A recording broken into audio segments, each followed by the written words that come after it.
ಎದುರು ಪಕ್ಷದ ಸಾರಥಿಯವರ ಬಾಯಿಂದ ಬಂದಿದೆ.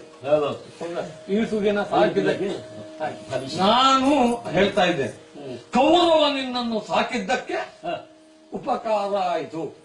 ಇದು ಮಹಾ ರೌದ್ರಾಸ್ತ್ರ. ನೀನು ಏನೆಲ್ಲ ವರ್ಣನೆ ಮಾಡಿದೆ ಅವರು, ಅದಷ್ಟು ಆ ವರ್ಣನೆ ಎಲ್ಲ ಈ ಬಾಣದ ವಿಷಯದಲ್ಲಿ ಸರಿಯಾಗೇ ಇದೆ. ಆದರೆ ಈ ಬಾಣದ್ದೇ ಆಟ ಈ ಕರ್ಣಪುರ ಆಗಬೇಕು ಅಂತ ನಾನು ಬಯಸುವುದಿಲ್ಲ. ಕರ್ಣಾರ್ಜುನರ ಕಾಲದಲ್ಲಿ ಬಾಣದ ಆಟ ಆಯ್ತು ಅಂತ ಆಗ್ಬಾರ್ದು. ಅದಕ್ಕೊಂದು ನಿಯಂತ್ರಣ ನಾವು ಇಟ್ಟುಕೊಳ್ತಾ ಇದ್ದೇವೆ, ಆಗುವುದಿಲ್ಲ.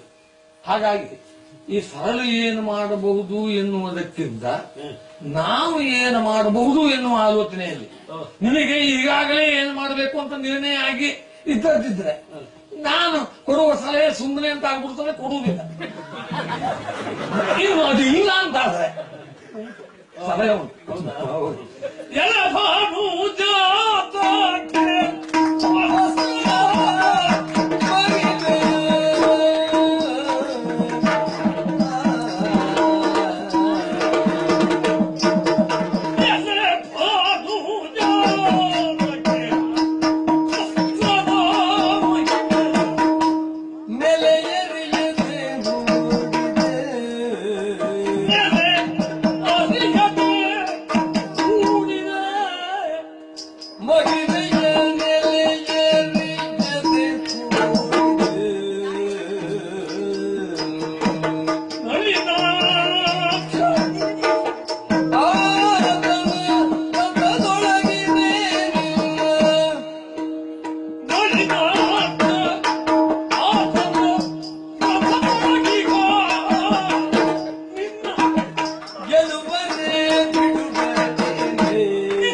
ಇಪ್ಪತ್ತೊಂದನೇ ತಾರೀಕಿನ ದಿನ ಬಂದಿದ್ವಿ. ಯಾಕೆಂತ ಗೊತ್ತಿಲ್ಲ.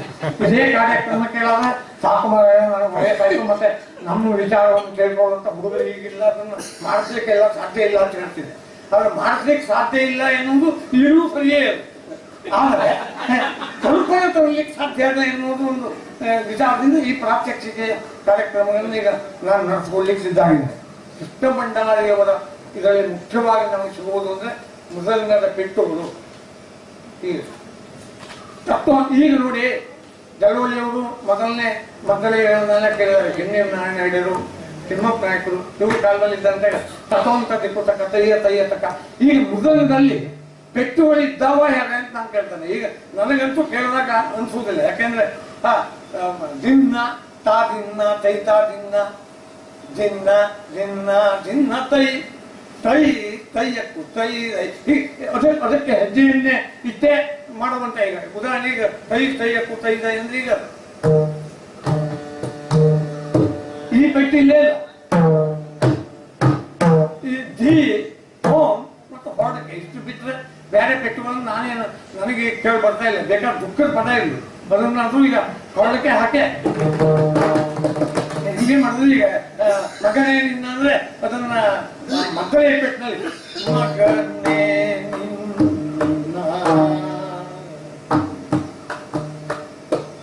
ಇಂಥ ಪೆಟ್ಟುಗಳಿತ್ತು. ಈಗ ಈ ಹೊರಳಿಕೆ ಮತ್ತೆ ಹೊರಳಿಕೆ ಈ ಕೋಮ್ ಕೈ ಕ ಇದನ್ನು ಬಿಟ್ಟರೆ ನಮ್ಮಲ್ಲಿ ಈಗ ಮತ್ತೆ ಪೆಟ್ಟುಗಳೇ ಇಲ್ಲ. ನನಗೆ ಬಹಳ ಬೇಸರ ಆಗ್ತಾ ಇದ್ದಿದ್ದದು ಅಂದ್ರೆ ಒಂದು ಪೆಟ್ಟು ತಕ್ಕು ಅಂತ ಕಿತ್ತ ತಕ್ಕ ತಯ್ಯ ತಕ್ಕ ತಕ್ತು ಅಂತ ದಿಕ್ಕುತ್ತ ಎನ್ನುವಾಗ ತಕ್ತು ಅಂತ ದಿಕ್ಕು ತಕ್ಕ ಶರೀರವನ್ನು ಏಳಿಸಿ ಮಾಡಿ ಹಂಗೆ ನೃತ್ಯ ಮಾಡಿದಾಗ ಆ ನೃತ್ಯ ಕಾಣೋದು ಹೇಗೆ ಅದೇನಿಲ್ಲ. ಈ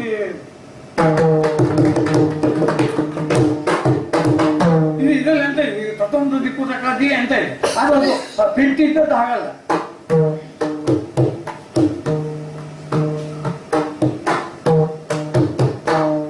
ನೋಡಿ ತತ್ತೊಂದು ದಿಕ್ಕು ತಾದೇನು ಹೆಣ್ಣಿಗೆ ಹೇಳುವಾಗೆ ಕೇಳ್ತಾರೆ. ಹಾಗೆ ಮೊದಲು ಪೆಟ್ಟುಗಳು ಬರಬೇಕು. ಅದನ್ನ ಕೃಷ್ಣ ಭಂಡಾರಿಯವರು ಧೀ ಇಲ್ಲಿ ಹುಟ್ಟುತ್ತದೆ, ತೋಮ್ ಇಲ್ಲಿ ಹುಟ್ಟುತ್ತದೆ, ತೈ ಇಲ್ಲಿ ಹುಟ್ಟುತ್ತದೆ ಅಂತೆಲ್ಲ ಬರೆದಿದ್ದಾರೆ. ಉಳಿದ ಇವತ್ತಿನ ಕಲಿಕಾ ಪುಸ್ತಕಗಳಲ್ಲಿ ಮುದ್ರಣ ಬಗ್ಗೆ ಬರೀಲೇ ಇಲ್ಲ. ಮುದ್ರಣದಲ್ಲಿ ಯಾವ ಪೆಟ್ಟು ಎಲ್ಲಿ ಹುಟ್ಟುತ್ತದೆ ಎನ್ನುವುದನ್ನು ಬರೆದ ದಕ್ಷಿಣ ಕನ್ನಡದ ಯಾವ ಪಠ್ಯಪುಸ್ತಕದಲ್ಲೂ ಇಲ್ಲ. ಅಂತಹ ಒಂದು ಪಠ್ಯಪುಸ್ತಕ ಮೂಲಿಗೆ ಬಿದ್ದು ಹೋಗಿ ಯಕ್ಷಗಾನದಲ್ಲಿ ಬಳಕೆಯಲ್ಲಿರುವಂತಹ ಅನೇಕ ಪೆಟ್ಟುಗಳೆಲ್ಲ ಹಾಳಾಗಿ ಹೋಗ್ತಾ ಇದ್ದಾವೆ. ಅದರ ಕಲ್ಪನೆಗಳಾದರೂ ಜನರಿಗೆ ಇರಲಿಲ್ಲ. ಬಟ್ ಅದನ್ನೇ ಬಡಿದು ಅದನ್ನೇ ಕುಣಿದಾಗ ಆಗುವ ಸೊಗಸು ಏನು ಎನ್ನುವುದು ಈಗ ಜಲವಳ್ಳಿಯವರಿಗೆ ಎಲ್ಲ ಗೊತ್ತು. ಹಿಂದೆ ಚೂಡಾಮೇಡವ್ರದ್ದು ಮೂರ್ಖನವ್ರದ್ದೆಲ್ಲ ಕುಣಿತ ನಮಗೆ ಚೆನ್ನಾಗಿ ಕಾಣಲಿಕ್ಕೆ ಮದ್ದಲೆ ಪೆಟ್ಟು ಅಷ್ಟೇ ಕಾರಣ ಆಗಿತ್ತು. ಈಗ ಮದ್ದಲೆ ಹಾಗಿದ್ರೆ ಮಾತ್ರ ಈಗ ಹೆಜ್ಜೆ ಅದೇ ಪದ್ಧತಿಯಲ್ಲಿ ಬಂದಾಗ ಚೆಂದ ತೈ ತೈತ ಹೀಗೆ ಇದೆ. ತೈಧ್ಯ ತೈ ಇದು ಹೀಗೆ ಅದಾಗದು. ಇಡೀ ಶರೀರ ಆ ಮೃದಂಗದ ಪೆಟ್ಟುಗಳು ಎಲ್ಲ ಬಂದಾಗ ಒಂದು ನಾಟ್ಯ ಹಾಕಂತ ಅದೇ ತೈ ತೈತ ತೈತ ತೈತ ಇದರಲ್ಲಿ ಜೋಡಿ ಆಗ್ತು ಎನ್ನುವುದು ಸ್ಪರ್ಧೆ ಇಟ್ಬಿಟ್ಟು ಅವಾಗದು ಕಲೆ ಆಗಿರುವುದಿಲ್ಲ, ಕಸರತ್ತು ಆಗಿರ್ತದೆ. ಕಸರತ್ತು ಬೇರೆ, ಕೌಶಲ್ಯ ಬೇರೆ.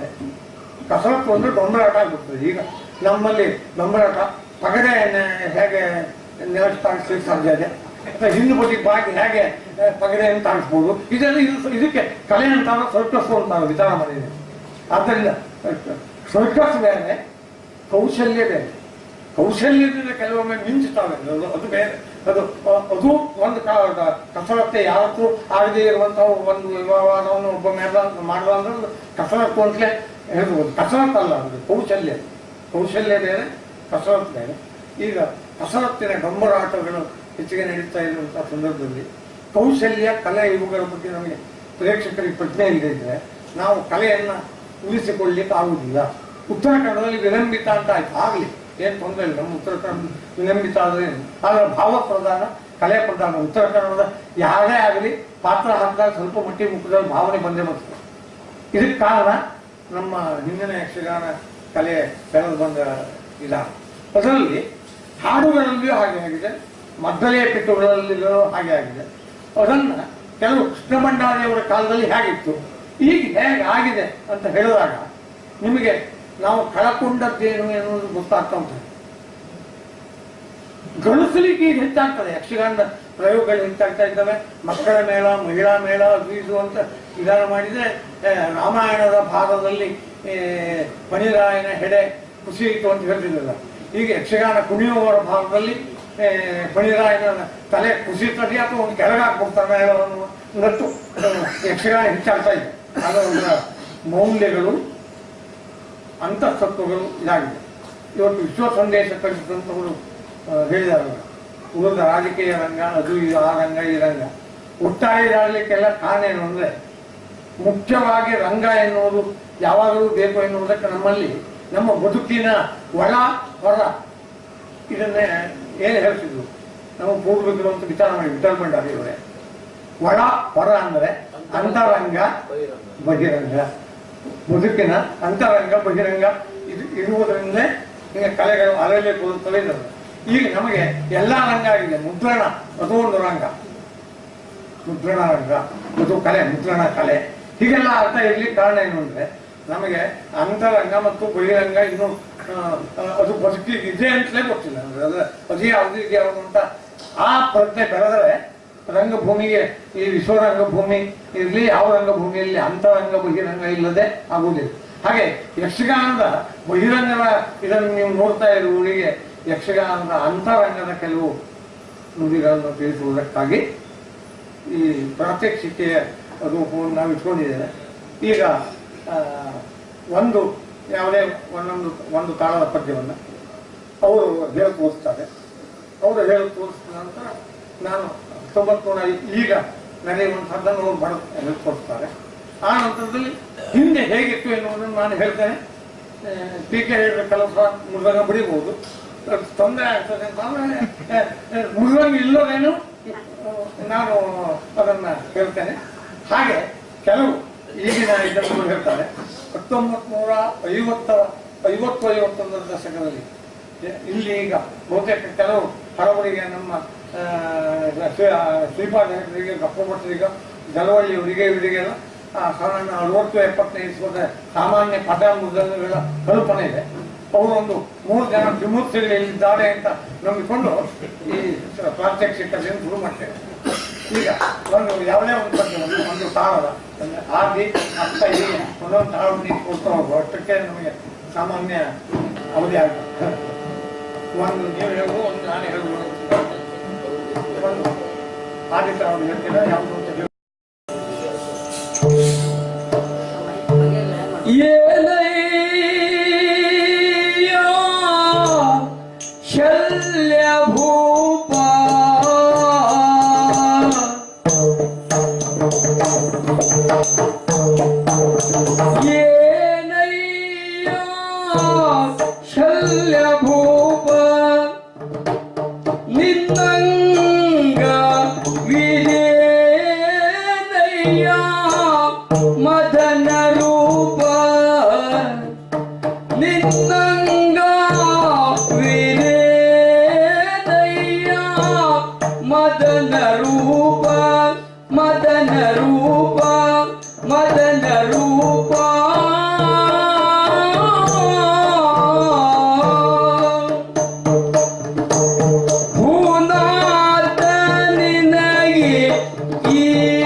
ಹಳೆಯ ಕಾಲದಲ್ಲಿ ಈ ರೀತಿ ತಾಳವನ್ನು ಬದಲಿಸಿ ಹಾಡುವ ಕ್ರಮ ಕಡಿಮೆ ಇತ್ತು. 50ನೇ 60ನೇ ಸಾಲಿನಲ್ಲಿ ತಾಳವನ್ನ ವಿಶೇಷವಾಗಿ ಬದಲಿಸುವಂತ ಇದು ಹಾಡ್ತಾ ಇರಲಿಲ್ಲ.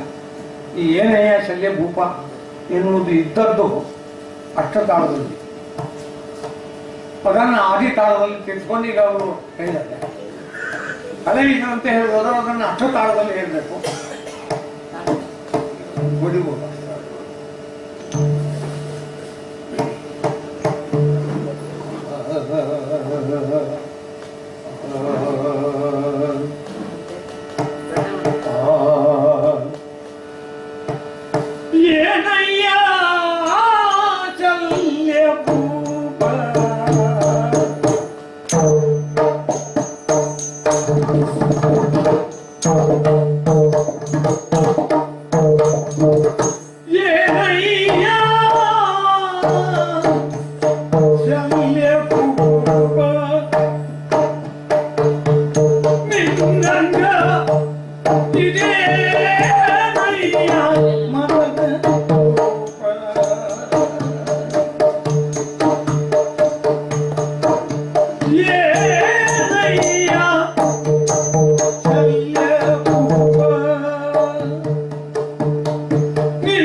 ಹಳೆಯ ಪದ್ಧತಿ 50 ವರ್ಷಗಳ ಹಿಂದೆ ಈ ತಾಳಗಳನ್ನು ಬದಲಿಸಿ ಹೇಳುವುದು ಅಂತಂದ್ರೆ ಅಷ್ಟತಾಳದಿಂದ ಏಕತಾಳ ಕೋಡೆ ತಾಳ ಮಾತ್ರ. ಆದಿತಾಳ ತೆಗೆದುಕೊಳ್ಳೋ ಕ್ರಮ ಸಾಮಾನ್ಯ ನಂತರ ಬಂದಿದ್ದು 1970ರ ವೇಳೆಗೆ ಬಂದಿರ್ಬೋದು. ಸರ್ ನಮಸ್ತೆ ಸರ್. ನಮಸ್ಕಾರ. ತಾವು ಹಲವಾರು ವರ್ಷಗಳಿಂದ ಅಂದ್ರೆ ಅದು ಗಣನೆಗೆ ಸಿಗದಷ್ಟು ಒಂದು 50ರಿಂದ 60 ವರ್ಷಗಳ ಕಾಲ ಯಕ್ಷರಂಗ, ಅದರಲ್ಲೂ ಬಡಗುತಿಟ್ಟು ಯಕ್ಷರಂಗದಲ್ಲಿ ನೀವು ಅಭೂತಪೂರ್ವವಾದಂತಹ ಒಂದು ಸಾಧನೆಯನ್ನು ಮಾಡಿದವರು. ಆದರೂ ಕೂಡ ಏನು ಏನು ಏನು ಹೇಳೋದು, ಲೈಮ್ ಲೈಟ್ ಅಂತ ಏನು ಹೇಳ್ತೇವೆ, ಪ್ರಸಿದ್ಧಿಯ ಒಂದು ಈಗಿನ ಯುಗದಲ್ಲಿ ನೀವು ನಿಮ್ಮ ಆ ಒಂದು ಸಾಧನೆಗಳಾಗಲಿ ಅಥವಾ ನಿಮ್ಮ ಆ ಒಂದು ಅನ್ವೇಷಣೆಗಳಾಗಲಿ ಅವೆಲ್ಲ ಒಂದು ರೀತಿ ಯಾರು ಗುರುತಿಸದೆ ಹೋಗುತ್ತಿದ್ದಾರೇನೋ ಅನ್ನುವಂತಹ ಒಂದು ಗುಮಾನಿಗೆ ಕಾರಣ ಆಗ್ತಾ ಉಂಟು. ಮಾತ್ರ ಅಲ್ಲದೆ ತಾವು ಒಂದು ರೀತಿ ರಸಋಷಿಯ ಹಾಗೆ, ಒಂದು ರೀತಿ ಯೋಗಿಯ ಹಾಗೆ, ಒಂದು ರೀತಿ ಎಂತ ಹೇಳುದು, ಅದಕ್ಕೆ ಒಂದು ಜಂಗಮನ ರೀತಿಯಲ್ಲಿ ಅಂದ್ರೆ ಕಲೆ ತನ್ನ ಸರ್ವಸ್ವವನ್ನು ನೀವು ಮುಡಿಪಾಗಿಟ್ಟು ಬಹಳಷ್ಟು ಕೃಷಿಯನ್ನು, ಅದರಲ್ಲೂ ಯಕ್ಷಗಾನದ ಪ್ರಸಂಗ ಸಾಹಿತ್ಯ ಎನ್ನುವಂಥದ್ದು ಬಹಳ ಉತ್ಕೃಷ್ಟವಾದಂತಹ ಒಂದು ಸಾಹಿತ್ಯ. ಅಂಥದ್ರಲ್ಲಿ ನೀವು ಅದ್ಭುತವಾದಂತಹ ಸಾಧನೆಗಳನ್ನು ಮಾಡಿದವರು. ಈ ಎಲ್ಲ ನಿಮ್ಮ ಒಂದು ಸಾಧನೆಗಳನ್ನು ಮುಂದಿನ ಪೀಳಿಗೆಗೆ ಅಂದ್ರೆ ನಮ್ಮ ನಂತರದ ಜನಾಂಗಕ್ಕೆ ಅದು ದಾಟಬೇಕು, ಅದು ಹೀಗೆ ಇಲ್ಲಿಯೇ ಇರುವುದಲ್ವಾ ಎನ್ನುವಂತಹ ಒಂದು ದೃಷ್ಟಿಕೋನದಿಂದ ಈ ಒಂದು ದಾಖಲೀಕರಣ ಎನ್ನುವಂತಹ ಒಂದು ಕಿರು ಪ್ರಯತ್ನ ನನ್ನ ಒಂದು ಶಕ್ತಿ ಸಾಮರ್ಥ್ಯಕ್ಕೆ ಅನುಗುಣವಾಗಿ ಮಾಡ್ತಾ ಇದ್ದೇನೆ ಸರ್.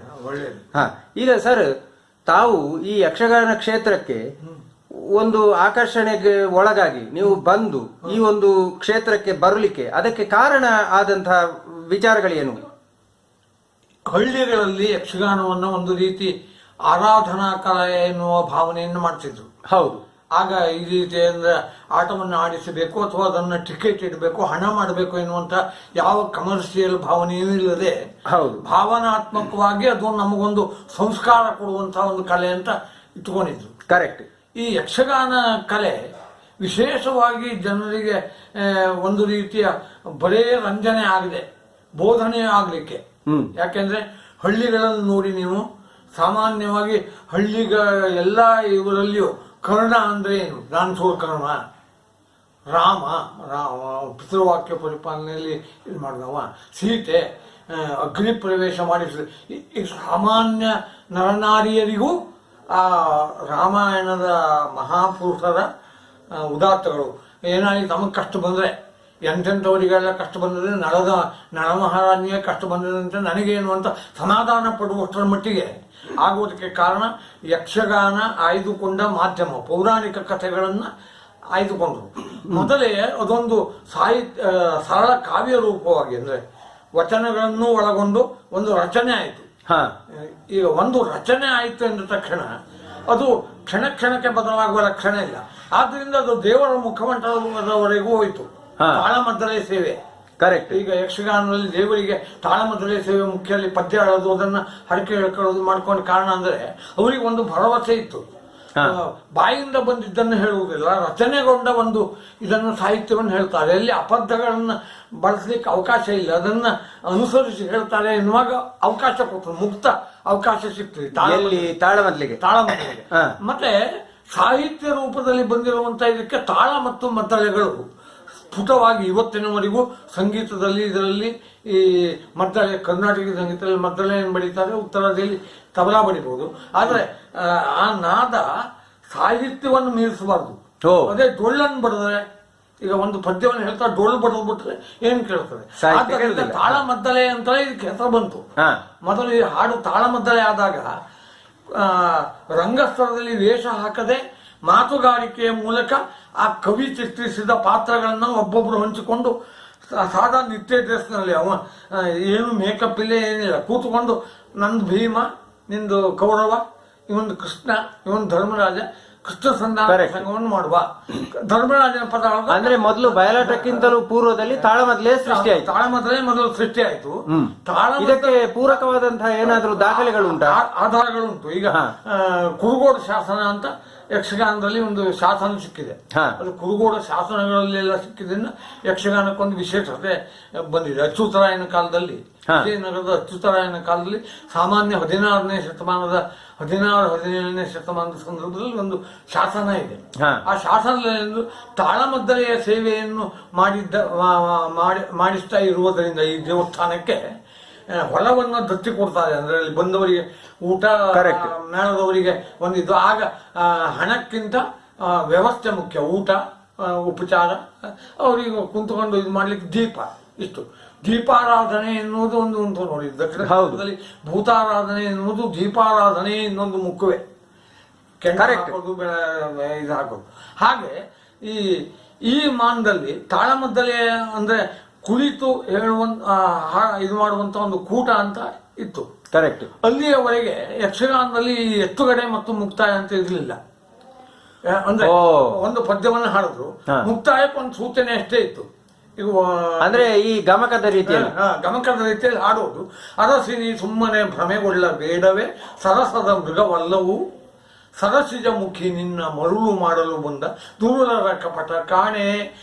ಒಂದು ಮುಕ್ತ ಸಂಕೇತ. ಈಗ ಭಜನೆ ಮುಕ್ತಾಯ ಇರುದಿಲ್ಲ, ಹೌದು, ತಕ್ಕ ತಕ್ಕದ ಕೊಟ್ಟಂಗೆ ತದಿನ್ನಂತ ತಯ್ಯ ತದಿಗಿನದಿ ಇಷ್ಟೇ. ಈ ರೀತಿಯ ತಾಳಮದ್ದಳೆಗಳ ಮೂಲಕ ನಡೀತಾ ಇತ್ತು. ಆ ನಂತರ ಅದನ್ನ ಪ್ರಪ್ರಥಮವಾಗಿ ಬೊಂಬೆ ಆಟದವರಿಗೆ ವಿಷಯ ಬೇಕಿತ್ತು. ಯಾಕೆಂದ್ರೆ ಅವ್ರು ಬರೇ ಈ ಸಂಧ್ಯಾ ಬಾಳ್ಯ, ಯಾವುದೋ ಒಂದು ನೀಲಕಂಠರಾಜನ ಕಥೆ, ಇಲ್ಲ ಬೇರೆ ಬೇರೆ ಜಾನಪದ ಕಥೆಗಳನ್ನು ಮಾಡ್ತಾ ಇದ್ರು. ಇದು ರಚನೆಗೊಂಡದ್ದು. ಮತ್ತೆ ಬೇರೆಯವರು ಅದಕ್ಕೆ ಅರ್ಥ ಹೇಳಿದ್ದನ್ನು ಕೇಳಿದ್ದಾರೆ. ಇದಕ್ಕೆ ಒಂದು ಸ್ಪಷ್ಟತೆ ಇದೆ. ಅಂದ್ರೆ ಕಾನೂನು ಲಿಖಿತ ದಾಖಲೆಗಳಿದೆ. ಆದ್ರಿಂದ ನಾವು ಇದನ್ನು ಬಳಸುವಂತಹ ಬೊಂಬೆ ಆಟದವರು ಏನ್ ಮಾಡಿದ್ರು, ಪ್ರಪ್ರಥಮವಾಗಿ ನನಗೆ ತಿಳಿದ ಹಾಗೆ ರಾಮಾಯಣದ ಕಥೆಗಳನ್ನ ಆಯ್ದುಕೊಂಡ್ರು. ರಾಮಾಯಣದ ಕಥೆ ವಿಪರೀತವಾದ ವ್ಯಾಪ್ತಿ ಉಳ್ಳದ್ದು. ಯಾಕೆಂದ್ರೆ ಅಲ್ಲಿ ಬರುವ ಪಾತ್ರಗಳು, ಕಪಿಗಳೇ ಪಾತ್ರ ಇದೆ, ಕರಡಿ ಪಾತ್ರಗಳಿದೆ, ಸಂಪಾತಿಯ ಜಟಾಯುವು ಪಕ್ಷಿಗಳ ಪಾತ್ರಗಳಿವೆ, ರಾಕ್ಷಸರ ಪಾತ್ರಗಳಿವೆ. ಅಷ್ಟೇ ಅಲ್ಲ, ರುಂಡವಿಲ್ಲದ ಮುಂಡ ಕಬಂಧ, ಹಾಗೆ ಮುಂಡವಿಲ್ಲದ ರುಂಡ ವಿರಾಟ್ನಂತಹ ಪಾತ್ರಗಳು. ಇದನ್ನೆಲ್ಲ ಮಾಡಿದ್ರು. ಅದಕ್ಕೊಂದು ವೇಷವನ್ನು ಮಾಡ್ತಾ ಬಂದ್ರು. ಈಗ ವೇಷಗಳ ವೈವಿಧ್ಯ ಯಕ್ಷಗಾನದಲ್ಲಿ ಅದ್ಭುತವಾಗಿದೆ. ಅಂದ್ರೆ ಏನಿದೆ ಅಂದ್ರೆ, ನಮ್ಮ ಯಕ್ಷಗಾನದಲ್ಲಿ ಬೆಳೆದು ಬಂದ ವೇಷಗಳ ಈ ಬೇರೆ ಬೇರೆ ಸರಣಿ, ಬೇರೆ ಬೇರೆ ಕಲ್ಪನೆಗಳು ಚಿತ್ರಕಲೆಗೂ ಶಿಲ್ಪಕಲೆಗೂ ವಿಶೇಷವಾದಂತಹ ಒಂದು ಬೇರೆ ಬೇರೆ ಪ್ರೇರಣೆಗಳನ್ನು ಕೊಡುವಂತಹ ಹೊಸ ಕಲ್ಪನೆಯನ್ನು ಚಿತ್ರೊಟ್ಟು ಬೆಳೆದಿದ್ದಾರೆ. ಕರೆಕ್ಟ್. ಯಾಕೆಂದ್ರೆ 200-300 ವರ್ಷಗಳಲ್ಲಿ ಪೌರಾಣಿಕ ಕಲ್ಪನೆಯ ವೇಷಗಳನ್ನು ಮಾಡುವಾಗ ಬೇರೆ ಬೇರೆ ಮಾಡೋದು. ಈಗ ಕರ್ಣನನ್ನು ಬರೆಯುವುದಿದ್ರೆ ಹೇಗೆ, ಆಗ ಅವರೇನು ಈ ನಾಟಕದ ಹಾಗಲ್ಲ, ನಾಟಕ ಬಂದದ್ದು ಕಡೆಗೆ ಅವರು ಒಂದು ಕೌರವನಿಗಾದ್ರೆ ಒಂದು ರೀತಿ ನಾಮವನ್ನು ಬರೆಯುವಾಗಲೇ ಒಂದು ಸ್ವಲ್ಪ ಕ್ರೂರನ್ನು ಹಂಗೆ ಮಾಡುವಾಗ ಮಾಡಿದ್ರು. ಕರುಣಾರಸ ಪ್ರಧಾನವಾದ ಕರುಣನಿಗೆ ಹೇಳಿದ್ರೆ ಇಲ್ಲೇ ಬರೆಯುವಾಗ ಹಣೆಯ ಬೊಟ್ಟನ್ನ ಇದನ್ನ ಇದು ಮಾಡ್ತಾರೆ ಪಾತ್ರಧಾರಿ ಮೇಕಪ್ನ ಕಲ್ಪನೆ. ಅಂತಹ ಮೇಕಪ್ನಲ್ಲಿ ಮುಖವರ್ಣಿಕೆಗಳು ಯಕ್ಷಗಾನದಲ್ಲಿ ಅದ್ಭುತವಾಗಿ ಬೆಳೆದವೆ. ಅಂದ್ರೆ ಜಗತ್ತು ಆಶ್ಚರ್ಯ. ಹೌದು ಹೌದು. ಅಂದ್ರೆ ನೀವು ಹೇಳುವ ಹಾಗೆ ತಾಳಮದ್ಲೆಯ ನಂತರ ಗೊಂಬೆ ಆಟ ಬಂತು, ಆ ನಂತರ ಯಕ್ಷಗಾನ ಬಯಲಾಟ ಎನ್ನುವಂಥದ್ದು ಬಯಲಾಟ ಬಂತು. ಬಯಲಾಟ ಬರುವಾಗ ಅವರು ಬೊಂಬೆ ಆಟ ಟೆಕ್ನಿಕ್ ಅನ್ನೇ ತಕೊಂಡ್ರು. ಅಂದ್ರೆ ಎತ್ತುಗಡೆ ಮುಕ್ತಾಯ ಬಂದಿತ್ತು. ಬೊಂಬೆಯಲ್ಲಿ ಜೀವಂತ ಅಭಿವ್ಯಕ್ತಿ ಇಲ್ಲದೆ ಇರುವಾಗ ಅರಸಿ ನೀ ಸುಮ್ಮನೆ ಭ್ರಮೆಗೊಳ್ಳಬೇಡವೇ, ಸರಸದ ಮೃಗವಲ್ಲವಳಿ, ಒಂದು ಗೊಂಬೆ ಸುಖಾಗಿ ಹಿಂಗ್ ಮಾಡಿದ್ರೆ ನೋಡೋರೆ ಇರ್ತಾರೆ. ಆಗೇನ್ ಮಾಡಿದ್ರು, ಅರಸಿ ನೀ ಸುಮ್ಮನೆ ತಕ್ಕು ತರಿ ಕಿಟ ಕಿಟ ಕಿಟ ತಕ್ಕ ಹಿಂಗೆ ಗೊಂಬೆಯನ್ನು ಹಾರಿಸಿ ಕುಣಿಸಿ ಮಾಡುದು. ಅವಾಗ ಅದು ರಂಜನೆ ಆಯ್ತು. ಅದಕ್ಕೆ ಬೇಕಾದ ಮಾತುಗಳನ್ನೇ ಹಿನ್ನೆಲೆಯಲ್ಲಿ ಹೇಳಿದ್ರು. ಅಯ್ಯ ಪ್ರಾಣಕಾಂತ ಅಂತ ಹೇಳುವ ಒಬ್ಬ ಗಂಡಸೇ. ಹೌದು, ಕಡೆಗಳಲ್ಲಿ ಯಕ್ಷಗಾನದಲ್ಲಿ ಗಂಡಸರೇ ಸ್ತ್ರೀ ವೇಷವನ್ನ ಮಾಡ್ಲಿಕ್ಕೆ ಬರ್ತಾ ಇದ್ದಾರೆ. ಯಕ್ಷಗಾನದ ಬೆಳವಣಿಗೆ ಆದದ್ದೇ ಹಾಗೆ. ಗಂಡು ಕಲೆ ಅಂತ ಎಲ್ಲ ಕರೆಯೋದಕ್ಕೆ ಗಂಡಸರು ಭಾಗವಹಿಸಿದ್ರಿಂದ ಹೆಣ್ಣುಗಳು ಭಾಗವಹಿಸಬಾರದು ಅಂತೇನಿಲ್ಲ. ಆದರೆ ಬಯಲಾಟ ಇತ್ತು. ಸಾಮಾಜಿಕ ಕಥೆಗಳ ಬಯಲಾಟಗಳು ಬೇರೆ. ಯಕ್ಷಗಾನದ ಆಟಗಳನ್ನ ಬರೇ ಬಯಲಾಟ ಅಂತ ಕರೆಯುವುದಿಲ್ಲವಾಗಿತ್ತು. ದಶಾವತಾರ ಬಯಲಾಟ ಅಂತ ಕರೀತಾರೆ. ದಶಾವತಾರ ಆಟ, ದಶಾವತಾರ ಮೇಳಗಳು ಎನ್ನುವ ಹೆಸರು ಬಂತು. ಅದಕ್ಕೆ ಲಿಖಿತವಾದ ಯಕ್ಷಗಾನ ಪ್ರಸಂಗಗಳನ್ನು ಬಳಸಿದ್ರಿಂದ ಆದದ್ದು. ಆ ಯಕ್ಷಗಾನ ಪ್ರಸಂಗಗಳು ಮೊದಲು ರಂಗಭೂಮಿ ಆಗಬೇಕು ಅಂತಲೇ ಹುಟ್ಟಿದ್ದಲ್ಲ. ಚರಿತ್ರೆಯ ಹಾಡುಗಳು ಬೇರೆ ಬೇರೆ ಇದ್ದಾಗೆ ಒಂದು ಇಡೀ ರಾಮಾಯಣದ ಘಟನೆಯನ್ನ ಗ್ರಹಿಸಲಿಕ್ಕೆ ಇದಾಗ್ತದೆ. ಅದನ್ನ ಸಣ್ಣ ಸಣ್ಣ ಸಣ್ಣ ಸಣ್ಣ ತುಂಡಾಗಿ ಕೊಟ್ಟರೆ ಇದಾಗ್ತದೆ. ದೊಡ್ಡದಾದ ಕಲಸುಕ್ರೆಯನ್ನ ಸಣ್ಣ ಸಣ್ಣ ಭಾಗ ಮಾಡಿ ಹಂಚದಂಗೆ ಕಥೆಗಳನ್ನು ಹಂಚಲಿಕ್ಕೆ ಶುರು ಮಾಡುದು. ಶೂರ್ಪಣಖ ಮಾನಭಂಗ, ಖರದೂಷಣರ ಸಂಹಾರ, ಪಂಚವಟಿ ಅರಣ್ಯವಾಸ, ಸೀತಾ ಅಪಹಾರ, ಸುಗ್ರೀವ ಸಖ್ಯ, ಹೀಗೆ ಸಣ್ಣ ಸಣ್ಣ ಸಣ್ಣ ತುಂಡುಗಳನ್ನ ಅದನ್ನ ಪ್ರಸಂಗ ಅಂತ ಕರೆದ್ರು. ಹೌದು, ಅಂದ್ರೆ ಇಡೀ ಒಂದು ಇಡೀ ರಾಮಾಯಣವನ್ನಲ್ಲ, ಇಡೀ ರಾಮಾಯಣ ಅಲ್ಲ, ಆ ರಾಮಾಯಣದ ಒಂದು ಪ್ರಸಂಗವನ್ನ ಒಂದು ಸನ್ನಿವೇಶ ಒಂದು ಸಮಯ ಮಿತಿಯಲ್ಲಿ ಸಾಮಾನ್ಯ ಒಂದು ರಾತ್ರಿಗೆ ಬೇಕಾಗುತ್ತು. ಆಗ 400ರಿಂದ 500ರವರೆಗೆ ಪದ್ಯಗಳಿರ್ತಿದ್ವು. ಕರೆಕ್ಟ್. ಕಡೆಗೆ 300ರವರೆಗೆ ಬಂತು. ಈಗ ಈ ಒಂದು 150 ಪದ್ಯ, 150 ಬೇಡ. ಈಗ ನೀಲ ಗಗನದಳು ಇತ್ಯಾದಿ ಒಂದು ಇದನ್ನ ಇಟ್ಕೊಂಡ್ಬಿಟ್ರೆ ಒಂದು 10 ಪದವು ಸಾಕು. ಇಲ್ಲಿವರೆಗೆ ಬಂದಿದೆ. ಹಾಗೆ ಪ್ರಸಂಗ ಸಾಹಿತ್ಯವನ್ನು ಪ್ರತಿಭಾನ ಮಾಡುವುದರಲ್ಲಿ ಪೌರಾಣಿಕ ಕಲ್ಪನೆ ಇರುವುದರಿಂದ ಅದು ಪುಣ್ಯ. ಆಟ ಆಡಿಸುವುದು ಪುಣ್ಯ. ಅದಕ್ಕೆ ಹರಕೆ ಆಟ. ಕರೆಕ್ಟ್. ದೇವರ ಭಾಗದಲ್ಲಿ ಹೋಗಿ ತಾಳಮದ್ದಲೆ ಸೇವೆ ಮಾಡ್ಲಿಕ್ಕೆ ಯಕ್ಷಗಾನಕ್ಕೆ ಯಾಕೆ ಅವಕಾಶ ಇದೆ ಅಂದ್ರೆ, ಬೇರೆ ಆಶು ಇದರಿಂದ ಒಬ್ಬ ಹೋಗಿ ಪದ್ಯ ಹೇಳಿದ್ರೆ ಏನು ಹೇಳ್ಬಹುದು. ಅವನಲ್ಲಿ ಕೆಟ್ಟ ಶಬ್ದಗಳು, ಬೋಳಿ ಮಗನೆ, ಬೋಸೋಳಿ ಮಗನೆ ಇತ್ಯಾದಿ, ಇದು ಯಾವ್ದೋ ಹಾಡಿದ್ರೆ ಹಾಡಿನ ಮಧ್ಯದಲ್ಲಿ ಬಂದ್ರು ಹೋಗ್ತಾ ಇದ್ದಾನ ಬೋಳಿ ಮಗ ಹಿಂಗೆ ಹೇಳ್ಬಿಟ್ರೆ ದೇವರು ಹೇಳಿರಾಗ್ತದೆ. ಮತ್ತೆ ಈ ಇದರಲ್ಲಿ ಯಕ್ಷಗಾನದಲ್ಲಿ ಹಾಗಲ್ಲ. ವಾರಣ ಮದನ ತ್ರೈಲೋಕ್ಯ ಸುಮವನ ಒಂದು ಖಚಿತವಾಗಿ ರಚನೆ ಆದ ಪದ, ಅದು ಸ್ಪಷ್ಟವಾಗಿ ಕವಿ ಬರೆದಿರ್ತಾನೆ, ಅದನ್ನೇ ಹಾಡಬೇಕು. ಆವಾಗ ತಾಳಮದ್ದಲೆ ಸೇವೆಗೆ ಅವಕಾಶ ಉಂಟು. ಯಾಕೆಂದ್ರೆ ಅವನು ಹೇಳುವುದರಲ್ಲಿ ಅಬದ್ಧ ಬರುವುದಿಲ್ಲ, ಹೇಳುವುದು ಕೇಳುವವರಿಗೆ ಮತ್ತೆ ಅದನ್ನ ಭಕ್ತಿಯಿಂದ ಅರ್ಪಿಸುವವನಿಗೆ. ಕರೆಕ್ಟ್. ಹಾಗಾಗಿ ಈ ಯಕ್ಷಗಾನದಲ್ಲಿ ತಾಳಮದ್ದಲೆ ಇದು ಬಂತು. ಮತ್ತೆ ಕೂಟಕ್ಕೆ ಮೊದಲು ತಾಳಮದ್ದಲೆ ಅಂತ ಹೆಸರು ಬಂತು. ತಾಳಮದ್ದಲೆ ಬೊಂಬೆ ಆಡೋರು ಅಳವಡಿಸಿಕೊಂಡಾಗ ಮೊದಲು ಬೊಂಬೆಯನ್ನು ಯಾಕೆ ಬಳಸಿದ್ರು ಕೇಳಿದರೆ, ಆಗಿನ ನಾವು ಈಗೊಂದು 300 ವರ್ಷದ ಹಿಂದೆ, 500 ವರ್ಷ 600 ವರ್ಷ ಹಿಂದೆ ಯಕ್ಷಗಾನ ಬಂತು. ಕೃಷಿ ರೂಪದಲ್ಲಿ ಬಂತು ಮೊದಲೇ. ಅದು ಒಂದು ಸಾಹಿತ್ಯದ ಕಥೆಯನ್ನು ಹೇಳುವ ಸಣ್ಣ ಸಣ್ಣ ಚಿಕ್ಕ ಚಿಕ್ಕ ಒಬ್ಬನಿಗೂ ಗ್ರಹಿಸುವಂಗೆ. ಈಗ ಭಜನೆ ಮಾಡಿದ ಹಾಗೆ ಒಂದು ಕಥೆಯನ್ನು ಹಾಕೊಳ್ಳುದು. ಕೃಷ್ಣ ಸಂಧಾನ ಒಂದೇ ಭಾಗ, ಅಲ್ಲಿ ಮುಗಿದೋಯ್ತು. ಮುಂದೆ ಭೀಷ್ಮ ಪರ್ವ ಬೇರೆನೇ ಆಯ್ತು. ಅದೊಂದು ಮುಂದಿನ ಯುದ್ಧ ಅದೇನು ಸಣ್ಣ ಸಣ್ಣ ಸಣ್ಣ ಸಣ್ಣ ಇದಾದ್ದರಿಂದ ಸಮಯ ಮಿತಿಯಲ್ಲಿ ಒಂದು ಆಗಿನ ಅವರ ಕಲ್ಪನೆಯಂತೆ ಒಂದು ಇಡೀ ರಾತ್ರಿ ಅದನ್ನು ಮೊದಲು ಓದಿಕೆ ಮತ್ತು ಕೇಳಿಕೆ ಅಂತ ಆಯ್ತು. ಅದು ಹೌದು. ನೀವು ಹಳಗನ್ನಡದಲ್ಲಿ ಎಲ್ಲ ಬರುವ ಕೇಳಿಕೆಗಳು, ಕೇಳಿಕೆ ಅಂದ್ರು ಒಂದೇ, ಓದಿಕೆ ಅಂದ್ರು ಒಂದೇ. ಕರೆಕ್ಟ್. ಹೌದೌದು. ಅದು ಅದನ್ನ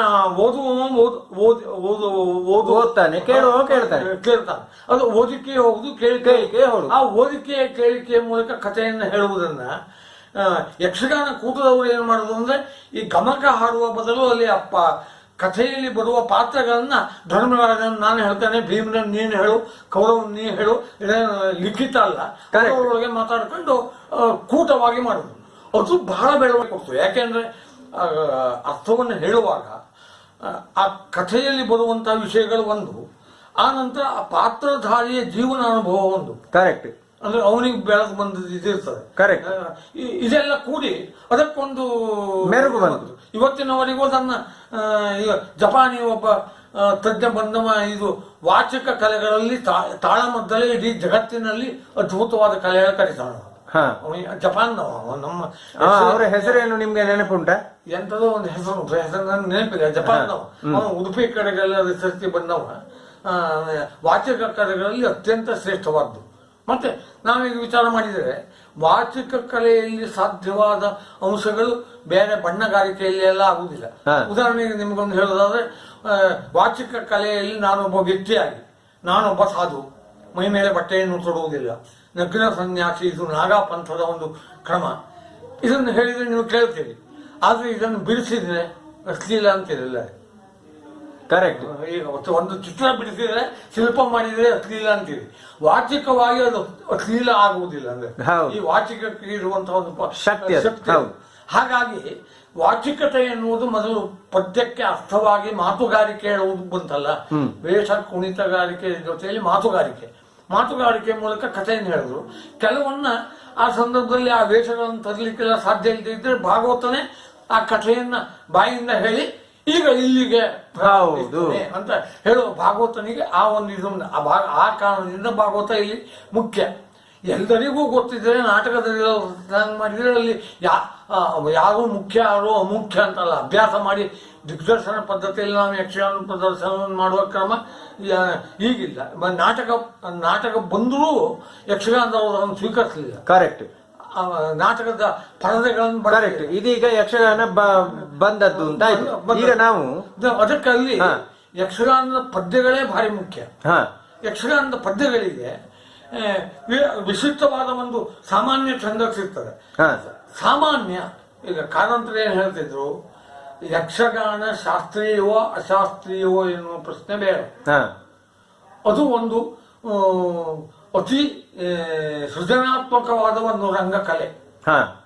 ರಂಗಕಲೆಯನ್ನ ಶಾಸ್ತ್ರೀಯ ಅಶಾಸ್ತ್ರೀಯ ಅಂತ ನಾವು ಅದನ್ನ ವರ್ಗೀಕರಣ ಮಾಡುವ ಅವಶ್ಯಕತೆ ಇಲ್ಲ. ಈಗ ಮನುಷ್ಯನನ್ನ ಶೈಶವ, ಕೌಮಾರ್ಯ, ಯೌವನ, ವಾರ್ಧಕ್ಯ ಈಗ ನಾವು ವಿಭಜನೆ ಮಾಡಿದಂಗೆ ಎಷ್ಟೇ ವಿಮರ್ಶೆ ಮಾಡಿದ್ರು ಒಬ್ಬ ಮನುಷ್ಯ ಅಂತ ಇಟ್ಕೊಂಡಾಗ ಅದು ಎಲ್ಲವೂ ಅಲ್ವೋ. ಹೌದು, ಕರೆಕ್ಟ್. ಶಿಶುವೂ ಹೌದು, ಕುಮಾರನೂ ಹೌದು, ಯುವಕನೂ ಹೌದು. ಇದು ಹಾಗೆ ಎಲ್ಲ ಕಲೆಗಳು ಮೊದಲು ಹುಟ್ಟಿ ಬರುವಾಗ ಈಗ 3 ವರ್ಷದವರೆಗೆ ಮಗುವಿನ ಬುದ್ಧಿ 3 ವರ್ಷದವರೆಗೆ ಅಂತಾರೆ. ಯಾಕಂದ್ರೆ 3 ವರ್ಷದವರೆಗೆ ಅವು ಗುರು ಉಪದೇಶದಿಂದ ಕಲಿಯುವುದಿಲ್ಲ. ಅವಳಿಗೆ ಆ ಮಗುವಿನಲ್ಲಿ ಬೆಳೆದು ಬರುವಂತಹ ಒಂದು ಜೀನು ಅಥವಾ ಶಕ್ತಿಯಿಂದಲೇ ಅದೇ ಕೌಚ ಕೊಡ್ತದೆ, ಹರಿತದೆ, ಓಡಾಡ್ತದೆ. 3 ವರ್ಷಕ್ಕೆ ಬಂತ ನಾವು ಕೈ ನಡೆಸಿದ್ದೇವೆ, ಕಲಿಸಿದ್ದೇವೆ. ಅವಾಗ ಗುರು ಶಿಷ್ಯರ ಅಥವಾ ಕಲಿಸುವ ಮತ್ತು ಕಲಿಯುವ ಒಂದು ಪರಿಸ್ಥಿತಿ ಬಂದೋಯ್ತು. ಅದರ ನಂತರ 3 ವರ್ಷದ ಮೇಲೆ ಅವಳು ಮಗುವಿನ ಸ್ವಂತದ್ದಲ್ಲ. ಆದ್ರಿಂದ 3 ವರ್ಷದ ಬುದ್ಧಿ, ಅದು ಸ್ವಭಾವ, ಮುಂದೆ ಅದು ಪರಿಷ್ಕರಣೆ ಆಗುವುದು. ಕರೆಕ್ಟ್. ಈಗ ನೋಡಿ ಯಕ್ಷಗಾನ ಅದೇ ರೀತಿಯಿಂದ ಇದಾಗಿದೆ ನೋಡಿ. ಯಕ್ಷಗಾನ ಕನ್ನಡ ಶಾಲೆಯ ಮಾಸ್ತರ್ನೊಬ್ಬ ಬೋರ್ಡಿನ ಮೇಲೆ ನಾಯಿ ಚಿತ್ರವನ್ನು ಬರೀತಾನೆ, ಕೆಳಗಡೆಯಲ್ಲಿ ನಾಯಿ ಅಂತ ಬರೀತಾನೆ. ಹುಡುಗರಿಗೆ ನಾಯಿ ಏನ್ ಮಾಡ್ತದೆ ಗೊತ್ತದ್ಯಾ, ಬಕ್ ಬಾವು ಗೊತ್ತದೆ ಅಂತ ಅಭಿನಯ ಮಾಡ್ತಾನೆ. ಇಲ್ಲಿ ಯಕ್ಷಗಾನದಲ್ಲಿ ಹಾಗೆ ಕುಣಿತದಲ್ಲಿ ಬಂದ ವಿಷಯ ಇದರಲ್ಲಿ ಬರಬಾರ್ದು, ಭಾವದಲ್ಲಿ ಬಂದಿದ್ದು ಮಾತನಾಡಿ ಬರಬಾರ್ದು. ಅದೆಲ್ಲ ಈ ಕಲೆಗೆ ಸಂಬಂಧಪಟ್ಟ ಬೇರೆ ಬೇರೆ ಕಲೆಗಳಿಗೆ ಸಂಬಂಧಪಟ್ಟ ವಿಭಜನೆ ಆಗ್ಬೋದು. ಸಂಗೀತದಲ್ಲಿ ಸಾಹಿತ್ಯಕ್ಕೆ ಮಹತ್ವ ಕೊಡಬಾರ್ದು, ನಾದಕ್ಕೆ ಮಹತ್ವ ಕೊಡಬೇಕು ಅನ್ನೋ ದೃಷ್ಟಿಯಿಂದ ಒಂದು ಶ್ರೀ ಚಾ ಮುಂಡೆ ಹಿಂಗ್ ಮಾಡ್ಬೋದು. ಅದು ಇಲ್ಲಿ ಯಕ್ಷಗಾನ ಹಾಗಲ್ಲ. ಶ್ರೀ ಚಾಮುಂಡೇಶ್ವರಿ ಹೇಳುವ ಶಬ್ದ ಗೊತ್ತಾಗಬೇಕು, ಅದಕ್ಕೆ ಎಷ್ಟು ವಿಲಂಬಿಸಬೇಕೋ ಅಷ್ಟೇ ಬೇಕು. ಅಭಿನಯ ಮಾಡಬೇಕು ಒಳಾದಾಗ ಶ್ರೀ ಚಾಮುಂಡೇಶ್ವರಿ ಹಿಂಗೆ ಅಭಿನಯ ಮಾಡಿದಾಗ ಅದು ವಿಲಂಬಿತ ಆಗ್ತದೆ. ಅಭಿನಯ ಮಾಡದಿದ್ದ ಚಾಮುಂಡೇಶ್ವರಿ ಈಗ ಇಲ್ಲಿ ಬೇಡ. ಆದ್ದರಿಂದ ಈ ಅಭಿನಯ ಇಲ್ಲಿ ಬಂತು, ಅಲ್ಲಿ ವಿಲಂಬಿತ ಬಂತು. ನಮ್ಮ ಉತ್ತರ ಕನ್ನಡ ಜಿಲ್ಲೆಯಲ್ಲಿ ಹೆಚ್ಚು ವಿಲಂಬಿತ ಆಗುವುದಕ್ಕೆ ಕಾರಣ ಇವರು ವೇಷವನ್ನ ಪಾತ್ರ ಭಾವದಲ್ಲಿ ಮಂಡಿಸಬೇಕು ಎನ್ನುವ ಪ್ರಯತ್ನ ಪಟ್ಟದ್ರಿಂದ. ಕರೆಕ್ಟ್. ಅದು ಬೊಂಬೆ ಆಟದ ನಂತರ ನಡೆದಂತ ಒಂದು ಇದು. ಅದು ಕೆಳದಿ ಚೆನ್ನಮ್ಮಾಜಿ ರಾಣಿ ಕಾಲದಲ್ಲಿ ನಡೆದಿದೆ. ಕೆಳದಿ ಇತಿಹಾಸದಲ್ಲೆಲ್ಲ ಕೆಳದಿ ಅರಸರು ಯಕ್ಷಗಾನಕ್ಕೆ ಆಶ್ರಯ ಕೊಟ್ಟರು ಅಷ್ಟೇ ಅಲ್ಲ, ಅದನ್ನು ಸುಧಾರಿಸುವುದಕ್ಕೆ ಪ್ರಯತ್ನ ಪಟ್ಟರು ಅಂತಿದೆ. ಮೊದಲು ರಾಜಾಶ್ರಯ ಇತ್ತು, ಅಳಿಯ ಲಿಂಗರಾಜ, ಕೃಷ್ಣ ಮುಮ್ಮಡಿ ಕೃಷ್ಣರಾಜ ಅಳಿಯ, ಅವನು ಅನೇಕ ಕೃತಿಗಳನ್ನ 24ರಷ್ಟು ಯಕ್ಷಗಾನ ಪ್ರಸಂಗಗಳನ್ನ ರಾಮಾಯಣದ ಮತ್ತೆ ಪ್ರಸಿದ್ಧ ಚಂದ್ರಾವಳಿ ವಿಲಾಸ, ಶಬರಾರ್ಜುನ ಕಾಳಗ, ಪ್ರತಿ ದಕ್ಷಿಣ ಕನ್ನಡದಲ್ಲಿ ಪ್ರಸಿದ್ಧವಾದ ತಾಡೆವಾಲಿಗಳನ್ನು ತರಿಸಿಕೊಂಡು ಅವನು ಇಲ್ಲಿ ಪರಿಷ್ಕರಣೆ ಮಾಡಿದ್ದಾನೆ. ಅವನೇ ಬರೆದಿದ್ದಾನೆ ಅಂತಲ್ಲ, ಕೆಲವನ್ನ ಅವನು ಬರೆದಿರ್ಬೋದು. ಯಾಕೆಂದ್ರೆ ಮತಾಲಸ ಎನ್ನುವ ಕಾವ್ಯ ಬರೆದವನಾದ್ರಿಂದ ಅವನಿಗೆ ಯಕ್ಷಗಾನ ಪ್ರಸಂಗ ಬರೀಲಿಕ್ಕೆ ಸಾಧ್ಯ ಇತ್ತು. ಹೌದು. ಅಲ್ಲ, ಈಗ ನನ್ನ ಪ್ರಶ್ನೆ ಏನು ಅಂತಂದ್ರೆ, ನೋಡಿ, ಯಕ್ಷಗಾನದ ಸಾಹಿತ್ಯ, ಇದರಲ್ಲಿ ಛಂದಸ್ಸು, ಆಮೇಲೆ ರೂಪ ಇದೆ, ಮಟ್ಟುಗಳು ಅಂತ ಇದೆ, ಅಂದ್ರೆ ಬೇರೆಯದೇ ಅಲ್ಲ. ಈ ಯಕ್ಷಗಾನದ ಛಂದಸ್ಸು ಮಟ್ಟುಗಳು ಈ ಯಕ್ಷಗಾನದ ಛಂದಸ್ಸು ಮತ್ತು ಮಟ್ಟುಗಳು ಕನ್ನಡ ಹಳೆಗನ್ನಡ ಸಾಹಿತ್ಯ ಕೃತಿಯ ಅಥವಾ ಕಾವ್ಯದ ಮಟ್ಟುಗಳಿಗೂ ಛಂದಸ್ಸುಗಳಿಗೂ ಏನಾದ್ರೂ ಸಂಬಂಧ ಉಂಟಾ? ಸಂಬಂಧ ಉಂಟು ಅಂದ್ರೆ ಯಕ್ಷಗಾನದ ವೃತ್ತಗಳನ್ನೇ ಹಳಗನ್ನಡದಲ್ಲಿ ನಡುಗನ್ನಡದಲ್ಲಿ ವೃತ್ತಗಳ ಹೆಸರಿಟ್ಟಿದ್ದಾರೆ. ಅದು ಸಾಮಾನ್ಯ 500,000 ಆಗಿರ್ಬೋದು. ಆ ಚಂಪಕಮಾಲ, ಶ್ರದ್ಧರ, ಮತ್ತೊಂದು ಸಾಧುರ ವಿಕ್ರೀಡಿತ, ಹೀಗೆಲ್ಲ ಹರಿಣಕ್ಕರ ಅಂತ ಹೀಗೆ 1000 ಇದೆ. ಈಗ ಯಕ್ಷಗಾನ ಬಂದ ಮೇಲೆ ಏನಾಯ್ತು, ಒಂದು ಮಟ್ಟಿನಲ್ಲಿ ಒಂದು ಪದ್ಯವನ್ನ ಪಲ್ಲವಿ ಅನುಪಲ್ಲವಿಗಳನ್ನು ಇಟ್ಟರು. ಈ ಪಲ್ಲವಿ ಅನುಪಲ್ಲವಿಗಳು ಬರುವುದಕ್ಕೆ ಜಾನಪದ ಗೀತೆಗಳು ಕಾರಣ. ಜಾನಪದ ಗೀತೆಗಳಲ್ಲಿ ಏನಾಗ್ತದೆ ಅಂದ್ರೆ ಆದಿಯಲ್ಲಿ ಪಲ್ಲ ಬರುವುದಿಲ್ಲ, ಅಂತ್ಯದಲ್ಲಿ ಪಲ್ಲ ಬರ್ತದೆ. ಉದಾಹರಣೆಗಾಗಿ ನಿಮ್ಗೊಂದು ಹೇಳಿದರೆ, ರಾಮರು ಬಾಣವ ಬೀದಿಲಿ ಬಿಟ್ಟರೆ ಬಂದು ನೋಡುವ ನಿಂದು ನೋಡುವ ಬನ್ನಿ ಜನರೆಲ್ಲ ಸುವಿ ಜನರೆಲ್ಲ. ಈಗೇನಾಯ್ತದು, ಜನರೆಲ್ಲ ಸುವಿ ಜನರೆಲ್ಲ ಎನ್ನುವುದು ಕೊನೆಗೆ ಬಂತು. ಕರೆಕ್ಟ್. ಈ ಯಕ್ಷಗಾನ ಕವಿ ಒಬ್ಬ ಅದನ್ನು ಬಳಸಿಕೊಳ್ಳುವಾಗ ಅದೇ ಜಾನಪದ ದಾಟಿಯನ್ನ ಜನರೆಲ್ಲ ಸುವಿ ಜನರೆಲ್ಲ ಅದನ್ನು ಬುಡಕ್ ಮಾಡ್ದ. ಏನಯ್ಯ ಇಂಥದ್ದೇನಯ್ಯ ಒಂದು ಪಲ್ಲ ಆಯ್ತು. ಕರೆಕ್ಟ್. ಕಡೆ ಮುಂದೆ ಏನಯ್ಯ ನಮ್ಮ ಬಾರವ ಕಂಡು ನಿನಗೆ. ಈಗ ನೋಡಿ, ಇದು ರಾಮರು ಬಾಣವ ಬೀದಿಲಿ ಬಿಟ್ಟರೆ ಬಂದು ನೋಡುವ ನಿಂದು ನೋಡುವ ಬನ್ನಿ ಜನರೆಲ್ಲ ಸುವಿ ಜನರೆಲ್ಲ. ಕೋಲಾರದಲ್ಲಿ ಎಲ್ಲ ಈಗ ಬಳಕೆಗಳಿಗೆ ಉಂಟು. ಅದರ ಕೊನೆಯ ಅವರು ಬಳಸುವಂತಹ ಒಂದು ಉತ್ಸಾಹದಾಯಕವಾಗಿ ಬಳಸುವಂತಹ ಅಂಶವನ್ನ ಪಲ್ಲ ಅಂತ ಇವರು ಕರೆದರು. ಹೀಗೆ ಪಲ್ಲ ಅನುಪಲ್ಲವಿಗಳು, ಯಕ್ಷಗಾನ ಪದ್ಯಗಳು, ದಾಸ ಸಾಹಿತ್ಯಗಳು ಸಾಕಷ್ಟು ಬೆಳೆದುವರಲಿಕ್ಕೆ ಜಾನಪದ ಹಿನ್ನೆಲೆ ಇದೆ. ಆದ್ರೆ ಇದ್ದಂತೆ ಅಲ್ಲ, ಅದನ್ನು ಬದಲಿಸಿಕೊಡ್ತಾರೆ. ಕರೆಕ್ಟ್. ಆಮೇಲೆ ನೋಡಿ, ಯಕ್ಷಗಾನದಲ್ಲಿ ಒಟ್ಟು ಎಷ್ಟು ಮಟ್ಟುಗಳುಂಟು? ಈ ಯಕ್ಷಗಾನದಲ್ಲಿ ಮಟ್ಟುಗಳು ಈ ಛಂದಸ್ ಶಾಸ್ತ್ರಗಳ ಪ್ರಕಾರ, ಛಂದಸ್ಸಿನ ಬಗ್ಗೆ ನಮ್ಮ ಸಮಂತೂರ ನಾರಾಯಣ ಶೆಟ್ಟರು ಚಂಡಮುದಿ ಅಂತ ಆ ಯಕ್ಷಗಾನದಲ್ಲಿ ಇರುವ ಎಲ್ಲ ಇದನ್ನು ತೆಗೆದುಕೊಂಡು ಅದನ್ನು ವೃತ್ತಕ್ಕೆ ಹೋತು ಮಾಡಿದ್ದಾರೆ. ಆ ಛಂದಸ್ಸು, ಅಳತೆಯುಳ್ಳ ಛಂದಸ್ಸು ಸಾಮಾನ್ಯ 140-50 ಮಟ್ಟಿಗೆ ಛಂದಸ್ಸಿದೆ ಅಂತ ಅವ್ರು ಗುರುತಿಸಿದ್ದಾರೆ. ಆದ್ರೆ ಇಲ್ಲಿ ಯಕ್ಷಗಾನದಲ್ಲಿ ಹೆಚ್ಚಾಗ್ತದೆ. ಯಾಕೆ ಕಾರಣ ಕೇಳಿ, ಯಕ್ಷಗಾನದಲ್ಲಿ 7 ತಾಳಗಳನ್ನು ಬಳಸಿದಾಗ ಅದೇ ಒಂದೇ ಒಂದು ವೃತ್ತವನ್ನ, ಉದಾಹರಣೆಗೆ ಇದು ಒಂದು ಸಾಮಾನ್ಯವಾದಂತಹ ವೃತ್ತ, ರಾಜಾನಂದನ ವೃತ್ತ ಅಂತ ಹೇಳ್ತಾರೆ. ಅದಕ್ಕೆ ಮತ್ತೊಂದು ಹೆಸರು ಇರಬಹುದು, ನಡುಗನ್ನಡದ ವೃತ್ತಗಳ ಹೆಸರಿನಲ್ಲಿ ಬೇರೆ ಹೆಸರು ಬರ್ಬೋದು.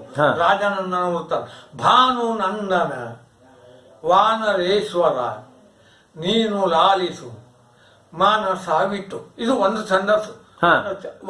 ಈ ಒಂದು ಛಂದಸ್ಸನ್ನ ಯಕ್ಷಗಾನದಲ್ಲಿ ತಾಳ ಕಲ್ಪನೆಯಲ್ಲಿ ಹಾಡುವಾಗ ಬೇರೆ ಬೇರೆ ಆಗ್ತದೆ. ಈಗ ಇದು ಭಾನು ನಂದನ, ಇದು ಮಟ್ಟೆ ತಾಳದ. ಇದು ಭಾನು ನಂದನ ವಾನರೇಶ್ವರ, ಇದೇ ತಾಳದ ಮಟ್ಟು. ಆಗ ನಮಗೆ ಕನ್ನಡ, ನಮ್ಮ ಯಕ್ಷಗಾನದ ಮಟ್ಟಿಗೆ ಅದು ಒಂದೇ ಮಟ್ಟ ಆಗ್ಲಿಲ್ಲ. ಅಲ್ಲಿ ವೃತ್ತದ ಅಳತೆ ಲೆಕ್ಕದಲ್ಲಿ ಅದು ಬರೀಲಿಕ್ಕೆ ಅದು ಒಂದೇ. ಈಗ ಒಂದೇ ಆಗುತ್ತೆ. ಭಾನುನಂದನ ವಾನರೇಶ್ವರ ಸಾಮಾನ್ಯ ಒಂದು 3 ಗುರುಗಳ ಕಾಲದ ಒಂದು ನಡೆ. ಆದ್ರೆ ಇಲ್ಲಿ ಹಾಡುವಾಗ ನಾವು ಬೇರೆ, ಈಗ ಭಾನುನಂದನ ಅಷ್ಟು ತಾಳ ಇತ್ತು, ಭಾನು ನಂದನ ತ್ರಿಗುಡಿ ಆಗೋಯ್ತು, ಭಾನು ನಂದನ ತಾಳ ಆಗ್ಬಿಟ್ಟು. ಹೀಗೆ ಈ 7 ತಾಳಗಳಲ್ಲದ್ದು ಬದಲಾವಣೆಗೊಂಡದ್ರಿಂದ ಈಗ 150 ಅಂದ್ರೆ ಎಷ್ಟಾಯ್ತು? 150 ಇದಾವೆ. 150 ಇವುಗಳು 1,000 Correct. 5 ಮಟ್ಟುಗಳಾಗ್ತವೆ. ಈಗ ನೋಡಿ ಇನ್ನೊಂದು ಪ್ರಶ್ನೆ ಉಂಟು. ಈಗ ಒಬ್ರು ಪ್ರಸಂಗಕರ್ತ ಯಾವರೇ ಇಲ್ಲಿ ಅವ್ರು ಏನ್ ಮಾಡಿದ್ದಾರೆ, ಕೇದಾರಗೌಡ ಅಷ್ಟ ಅಥವಾ ಏನು ಸೌರಾಷ್ಟ್ರ ಅಷ್ಟ ಅಥವಾ ಇನ್ನೊಂದು ಅಷ್ಟ, ಅದು ಮಟ್ಟನ್ನು ಸೂಚಿಸ್ತದೆ. ಅದು ಇಲ್ಲದೆ ಇದ್ರೆ ನಾವು ಅದಕ್ಕೆ ಪ್ರತ್ಯೇಕ ವೃತ್ತಗಳ ಹೆಸರು ಇಡ್ಲಿಕ್ಕೆ ಹೋದರೆ ಈಗಲೇ 500,000 ಸಂಸ್ಕೃತ ಕನ್ನಡ ಇದರಲ್ಲಿ ಬಿದ್ದರೆ ಬರೀ ಆ ಹೆಸರಿನ ಗೊಂದಲದಲ್ಲಿ ಯಕ್ಷಗಾನದಲ್ಲಿ ಬಳಕೆ ಮಾಡ್ಲಿಕ್ಕೆ ಕಷ್ಟ ಆಗ್ತದೆ. ಕರೆಕ್ಟ್. ಈಗ ಮಟ್ಟುಗಳು ಕೇದಾರಗಳ ಅಷ್ಟ ಅದು ನೋಡ್ರಿ, ನಮಗಿಲ್ಲಿ ಯಕ್ಷಗಾನಕ್ಕೆ ಬೇಕಾದ್ದು ತಾಳ ಮತ್ತು ಕುಣಿತಕ್ಕೆ ಬೇಕಾದಂತಹ ಇದು ಮಟ್ಟುಗಳ ಅಳತೆ ಇದು ಬಹಳ ಮುಖ್ಯ. ಯಾಕೆಂದ್ರೆ ಒಬ್ಬ ಆಗ ಹಿಂದೆಲ್ಲ ಕಂಠಪಾಠ ಮಾಡಿರ್ತಿದ್ರು. ಕಂಠಪಾಠ ಮಾಡಿ ಭಾವದಲ್ಲಿ ಹಾಡುವಾಗ ರಾಗದ ಕಲ್ಪನೆಗಳು ಯಾಕೆ ಬೇಕು ಕೇಳಿದ್ರೆ, ಇಲ್ಲವಾದ್ರೆ ಏನ್ ಬದಲಾವಣೆ ಆಗದೆ ಅಂತ ಅವ್ನಿಗೆ ಗೊತ್ತಾಗಲ್ಲ. ಒಂದೇ ಪದ 16 ರಾಗಗಳೆಲ್ಲ ಮಿಕ್ಸ್ ಹೊಡ್ಕೊಂಡು ಅವ್ನು ತಾನು ಏನ್ ಮಾಡಿದ್ದೇನೆ ಅಂತ ಗೊತ್ತಿಲ್ಲದೆ ಇದ್ರೆ ಒಬ್ಬನೊಬ್ಬನು ಅನುಕರಿಸಿ ಕಲಿಯುವಾಗ. ಅಂದ್ರೆ ನಾನ್ ಕೇಳುದು ಕೇದಾರಗಳ ಅಷ್ಟ, ಸೌರಾಷ್ಟ್ರ ಅಷ್ಟ ಮತ್ತು ಇನ್ನೊಂದು ಯಾವ್ದು ಮಧ್ಯಮಾವತಿ ಅಷ್ಟ ಏನೇ ಇರಲಿ, ಅದು ಎಲ್ಲವೂ ಕೂಡ ಮಟ್ಟುಗಳು ಬೇರೆ ಬೇರೆ, ತಾಳ ಒಂದೇ ಅದು. ಆಮೇಲೆ ನೋಡಿ ಇನ್ನೊಂದು ಪ್ರಶ್ನೆ, ಈಗ ಒಬ್ರು ಪ್ರಸಂಗಕರ್ತರು ಒಂದು ಪದ್ಯವನ್ನು ಬರೆದಿದ್ದಾರೆ, ಅವರು ಹೇಳಿದ್ದಾರೆ ಕೇದಾರಗೌಡ ಅಷ್ಟ ಅಂತ ಹೇಳಿದ್ದಾರೆ. ಅದನ್ನ ನಾವು ಅದರಲ್ಲೇ ಹೇಳ್ಬೇಕಾ ಅಥವಾ ಅದನ್ನು ಬೇರೆ ತಾಳದಲ್ಲಿ ಭಾಗವತರು ಹೇಳ್ಬಹುದಾ? ಬೇರೆ ತಾಳದಲ್ಲಿ ಹೇಳ್ಬಹುದು ಎನ್ನುವುದಕ್ಕೆ ನಮ್ಮ ಯಕ್ಷಗಾನ ಕವಿಗಳೇ ಅಪ್ಪಣೆ ಕೊಟ್ಟಿದ್ದಾರೆ. ಹೇಗೆ ನೋಡಿ, ನೀವು ಒಂದು ಅರಸಿನಿ ಸುಮ್ಮನೆ ಭ್ರಮೆಗೊಳ್ಳಬೇಡವೆ, ಅದು ಒಂದೇ ಪದ್ಯವಾಗಿಲ್ಲ. ಅದನ್ನ ಆಲೋಚನೆ ಮಾಡಿ, ರಾಮ ಸೀತೆಯರ ಸಂಭಾಷಣೆ 6 ಸಲ ಬಂದ್ರೆ ಅದು 12 ಪದ್ಯ ಆಗ್ತದೆ. ಕರೆಕ್ಟ್. ಆ 12 ಪದ್ಯಗಳಿಗೆ ಒಂದೇ ಮಟ್ಟನ್ನು ಬರ್ತಿದ್ದಾನೆ. ಹೌದು. ಅವಾಗೇನಾಯ್ತು, ರಾಮ ಹೇಳುವ ಧಾಟಿಯನ್ನ, ಸೀತೆ ಹೇಳುವ ದಾಟಿಯನ್ನ ಭಾವ ಬಂದಾಗ ಅದನ್ನ ಅವ ಕವಿ ಏನು ಬದಲಿಸಬಾರದು ಅಂತ ಹೇಳಲಿಲ್ಲ. ನಾವು ರಂಗದಲ್ಲಿ ಭಾವವಾಗಿ ಬಳಸುವಾಗ ಅರಸಿನಿ ಸುಮ್ಮನೆ ಅಂದ್ರೂ ಒಂದೇ ಮಟ್ಟನಲ್ಲಿ ಹೇಳುದು. ಕೆಟ್ಟ ಹೆಂಗುಸೆ ನಿನ್ನ ಛಲ ಬೇಡ, ಆಗ ತಾಳವನ್ನು ಕೆಟ್ಟ ಹೆಂಗುಸೆ ನಿನ್ನ, ಹೀಗೆ ತಾಳ ಬದಲಿಸಿ ರಾಗ ಬದಲಿಸಿ ಹಾಡುವ ಕ್ರಮ ಪಾತ್ರ ಭಾವಕ್ಕೆ ಸಂಬಂಧಪಟ್ಟ ಯಕ್ಷಗಾನದಲ್ಲಿ ಹಿಂದಿನಿಂದನೂ ಅದಕ್ಕೆ ಅನುಮತಿ ಇದೆ. ಆದ್ದರಿಂದ ಯಕ್ಷಗಾನದಲ್ಲಿ ಹೀಗೆ ಹಲವಾರು ಮಟ್ಟುಗಳ ಒಂದು ವ್ಯವಸ್ಥೆಯಾಗಿ ಇಟ್ಟುಕೊಂಡಾಗ, ಅದಕ್ಕೊಂದು ಅಳತೆ ಇಟ್ಟುಕೊಂಡಾಗ ಕುಣಿತಕ್ಕೆ ಅಭಿನಯಕ್ಕೆ ಒಂದು ಇದು ಬರ್ತದೆ. ಈಗ ಬಹುತೇಕವಾಗಿ 2 ಆವೃತ್ತಗಳ ಒಂದಿದ್ದು, ಆನಂತರ ಮುಂದೆ 1.5 ಇದು, ಅದು 2 ಸಲ ಅದು ಇದಾದ್ರೆ ದ್ವಿಪದಿಯ ಕ್ರಮ. ಕರೆಕ್ಟ್. ಕನ್ನಡದಲ್ಲಿ ದ್ವಿಪದಿಯ ಕ್ರಮ ಉಂಟು, ಚೌಪದಿಯ ಕ್ರಮಗಳು ಇದ್ದಾವೆ. ದಕ್ಷಿಣ ಕನ್ನಡದಲ್ಲಿ ಎಲ್ಲ ಬಹುತೇಕ ಈ ಕುಣಿತ ನಾಟ್ಯ ಬೇರೆ ಬೇರೆ ಇದು ಬಂದಾಗ ಅದು ಚೌಪದಿಗೆ ಹೆಚ್ಚಿಗೆ ಆದ್ಯತೆ ಬರ್ತದೆ. ಕರೆಕ್ಟ್. ದ್ವಿಪದಿಗಿಂತ ಚೌಪದಿ, ಮಾನವೀಯ ಚೌಪದನಗಳು, ಬೇರೆ ಬೇರೆ ಚೌಪದನಗಳು ಅಂತ ಬಂದಿದೆ. ಈ ಮಾನವೀಯ ಚೌಪದನಗಳ ಇದರಲ್ಲಿ ದಕ್ಷಿಣ ಕನ್ನಡದಲ್ಲಿ ಎಲ್ಲ ಒಬ್ಬ ಹುಡುಗರ ವೇಷ ಎದುರಿಗಿಟ್ಟುಕೊಂಡು ಹಿನ್ನೆಲೆಯಲ್ಲಿ ಹಿಂಗೆ ಹೂವಿನ ಕೋಲು ಅಂತ ಆಡುವ ಪದ್ಧತಿ ಇತ್ತು. ನಮ್ಮಲ್ಲಿಯೂ ಇತ್ತು. ದೇವಸ್ಥಾನಕ್ಕೆ ಹುಡುಗರನ್ನು ಕರ್ಕೊಂಡು, ಅಂದ್ರೆ ಅವ್ರಿಗೆ ಯಕ್ಷಗಾನ ಸಂಸ್ಕಾರ ಆಗಲಿ ಅಂತ. ನೀವೀಗ ಇದರಲ್ಲಿ ಈ ಉತ್ತರವೂ ಬಂತು, ನಿಮಗೆ ಯಕ್ಷಗಾನದ ಅಭಿರುಚಿ ಹೆಂಗೆ ಬಂತು ಅಂದ್ರೆ, ನಮ್ಮ ಉತ್ತರ ದಕ್ಷಿಣ ಕನ್ನಡದ ಹುಡುಗರಿಗೆ ಮೊದಲನೇದಾಗಿ ಈ ಯಕ್ಷಗಾನದ ಸಂಸ್ಕಾರ ಹೀಗೆಲ್ಲ ಆಗ್ತದೆ. ಕರೆಕ್ಟ್. ಕೇಳಿಕೆಯ ಮೂಲಕವಾಗಿ. ಮೇಲಾಗಿ ನಮ್ಮಲ್ಲಿ ಸಭಾಲಕ್ಷಣ ಎನ್ನುವ ಒಂದು ಪೂರ್ವರಂಗ ಸ್ತುತಿಯ ಪದ್ಧತಿಯೇ ಒಂದು ಬಂದಿದೆ. ಕರೆಕ್ಟ್. ಈಗ ಯಾಕೆಂದ್ರೆ ಈಗ ಇದರಲ್ಲಿ ಒಡಿಸ್ಸಿ ಕಲೆಯಲ್ಲಿ ಮೊದಲೇ ಆ ಒಡಿಸ್ಸಿ ಕಲೆಯನ್ನ ಇದು ಮಾಡುವುದ್ರ ಬಗ್ಗೆ ಹೆಜ್ಜೆ ಅಭ್ಯಾಸ ಇದನ್ನೆಲ್ಲ ಮಾಡ್ಲಿಕ್ಕೆ ಇದು ಮಾಡ್ತಾರೆ, ಅದನ್ನ ಗೋಟಿಪೂ ಅಂತ ಕರೀತಾರೆ. ಕರೆಕ್ಟ್. ಈ ಸರ್ಕಸ್ಸಿನ ಕುರಿತು ಆಸಕ್ತಿ ಇದ್ದವರಿಗೆ ನಮ್ಮ ಒಡಿಸ್ಸಿ ಕಲೆಯಿಂದ ಗೋಟಿಪೂವನೇ ಚೆನ್ನಾಗಿ ಕಾಣ್ತದೆ. ಅಂದ್ರೆ ಡೊಂಬರಾಟ. ಕರೆಕ್ಟ್. ಈ ಕಲೆಯಲ್ಲಿ ಕೌಶಲ್ಯ ಬೇರೆ, ಕಸರತ್ತು ಬೇರೆ. ಹೌದು. ಈ ಕಲಾವಿದನ ಕೌಶಲ್ಯದಿಂದ ಮೂಡಿ ಬರುವ ವಿಷಯ ಬೇರೆ, ಕಸರತ್ತು ಬೇರೆ. ಹಾಗೆ ನಮ್ಮ ಯಕ್ಷಗಾನದಲ್ಲಿ ಏನಾಗ್ತದೆ ನೋಡಿ, ಸಭಾಲಕ್ಷಣ ಎನ್ನುವುದನ್ನ 2 ತಾಸುಗಳವರೆಗೆ ಮಾಡ್ತಿದ್ರು. ಯಾಕೆ ಕೇಳಿದರೆ, ಈ ಹುಡುಗರು ಇದ್ದಲ್ಲಿ ಮೊದಲೆಲ್ಲ ಅವ್ರಿಗೆ ಮೊದಲೇ ಊಟ ಮಾಡ್ಬಿಡ್ತಾರೆ. ಸೂರ್ಯ ಮುಳುಗೋ ತನಕಲೇ ಊಟ ಮಾಡ್ಕೊಂಡು ಅವರ ರಂಗಸ್ಥಳದ ಮುಂದೆ ಎದುರಿಗೆ ಬಂದು ಕೂತು ಬಿಡ್ತಾರೆ. ಅವ್ರಿಗೆ ಕಥೆ ಬೇಡ ಗೀತೆ ಬೇಡ. ಆದ್ರೆ ಗೋಪಾಲ ವೇಷ, ಕ್ವಾಡಂಗಿ ಇವರೆಲ್ಲ ಕುಣಿಸಿ 1-1.5 ತಾಸು ಹುಡುಗರಿಗಾಗೆ ನಾವು ಮಾಡೋದು ಸಭಾಲಕ್ಷಣ. ಯಾಕೆಂದ್ರೆ ಸಭಾಲಕ್ಷಣ ದೊಡ್ಡ ಸಭೆಗೆ ಬಂದ್ಮೇಲೆ ಸಭಾಲಕ್ಷಣ ಒಂದೇ ಪದ ಹಾಕ್ತಾ ಕಥೆ ಶುರು ಮಾಡ ಅಂತಾರೆ. ಅದು ಇಲ್ಲಿವರೆಗೂ ಬಂದಿದ್ದು. ಕರೆಕ್ಟ್. ಇದು ಹೆಚ್ಚು ತಿಳಿದುಕೊಳ್ಳುವವರಿಗೆ ಕಥೆ.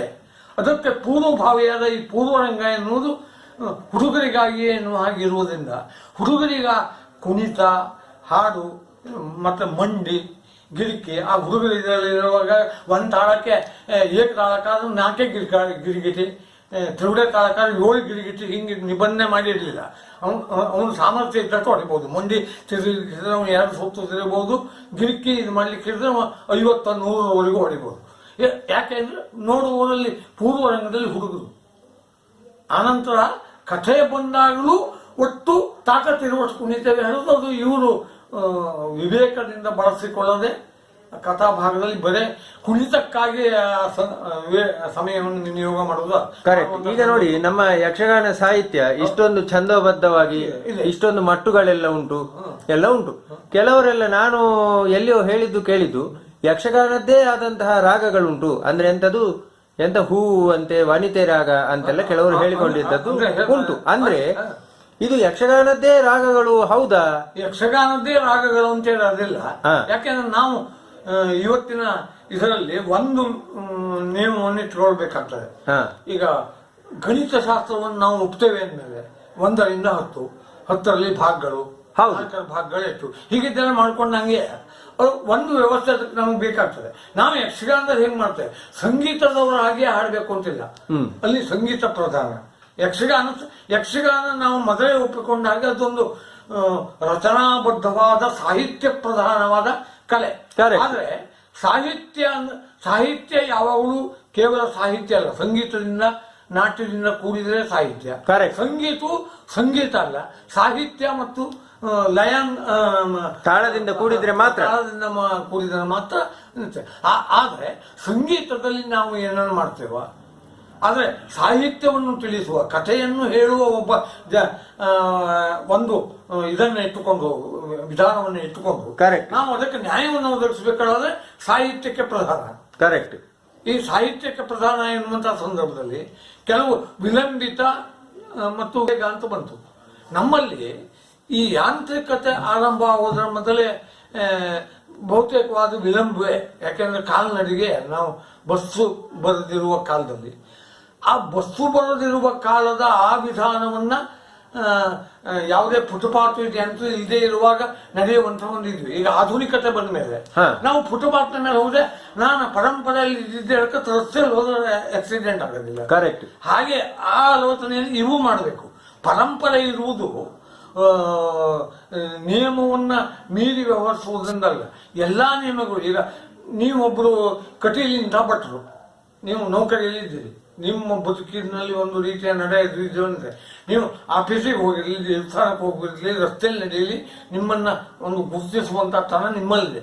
ಹಾಗೆ ಆಯಾ ಕಲೆಗಳಿಗೆ ಸಂಬಂಧಪಟ್ಟ ಯಕ್ಷಗಾನ ಅಂತಲೇ ಗುರುತಿಸುವಾಗಿ ಇಟ್ಕೊಳ್ಳದೆ ನಾವು ನಾಟಕದ ಹಂಗ್ ಮಾಡ್ಬಿಟ್ರೆ, ಸಿನಿಮಾದ ಹಂಗ್ ಮಾಡ್ಬಿಟ್ರೆ ಏನು ಪ್ರಯೋಜನ?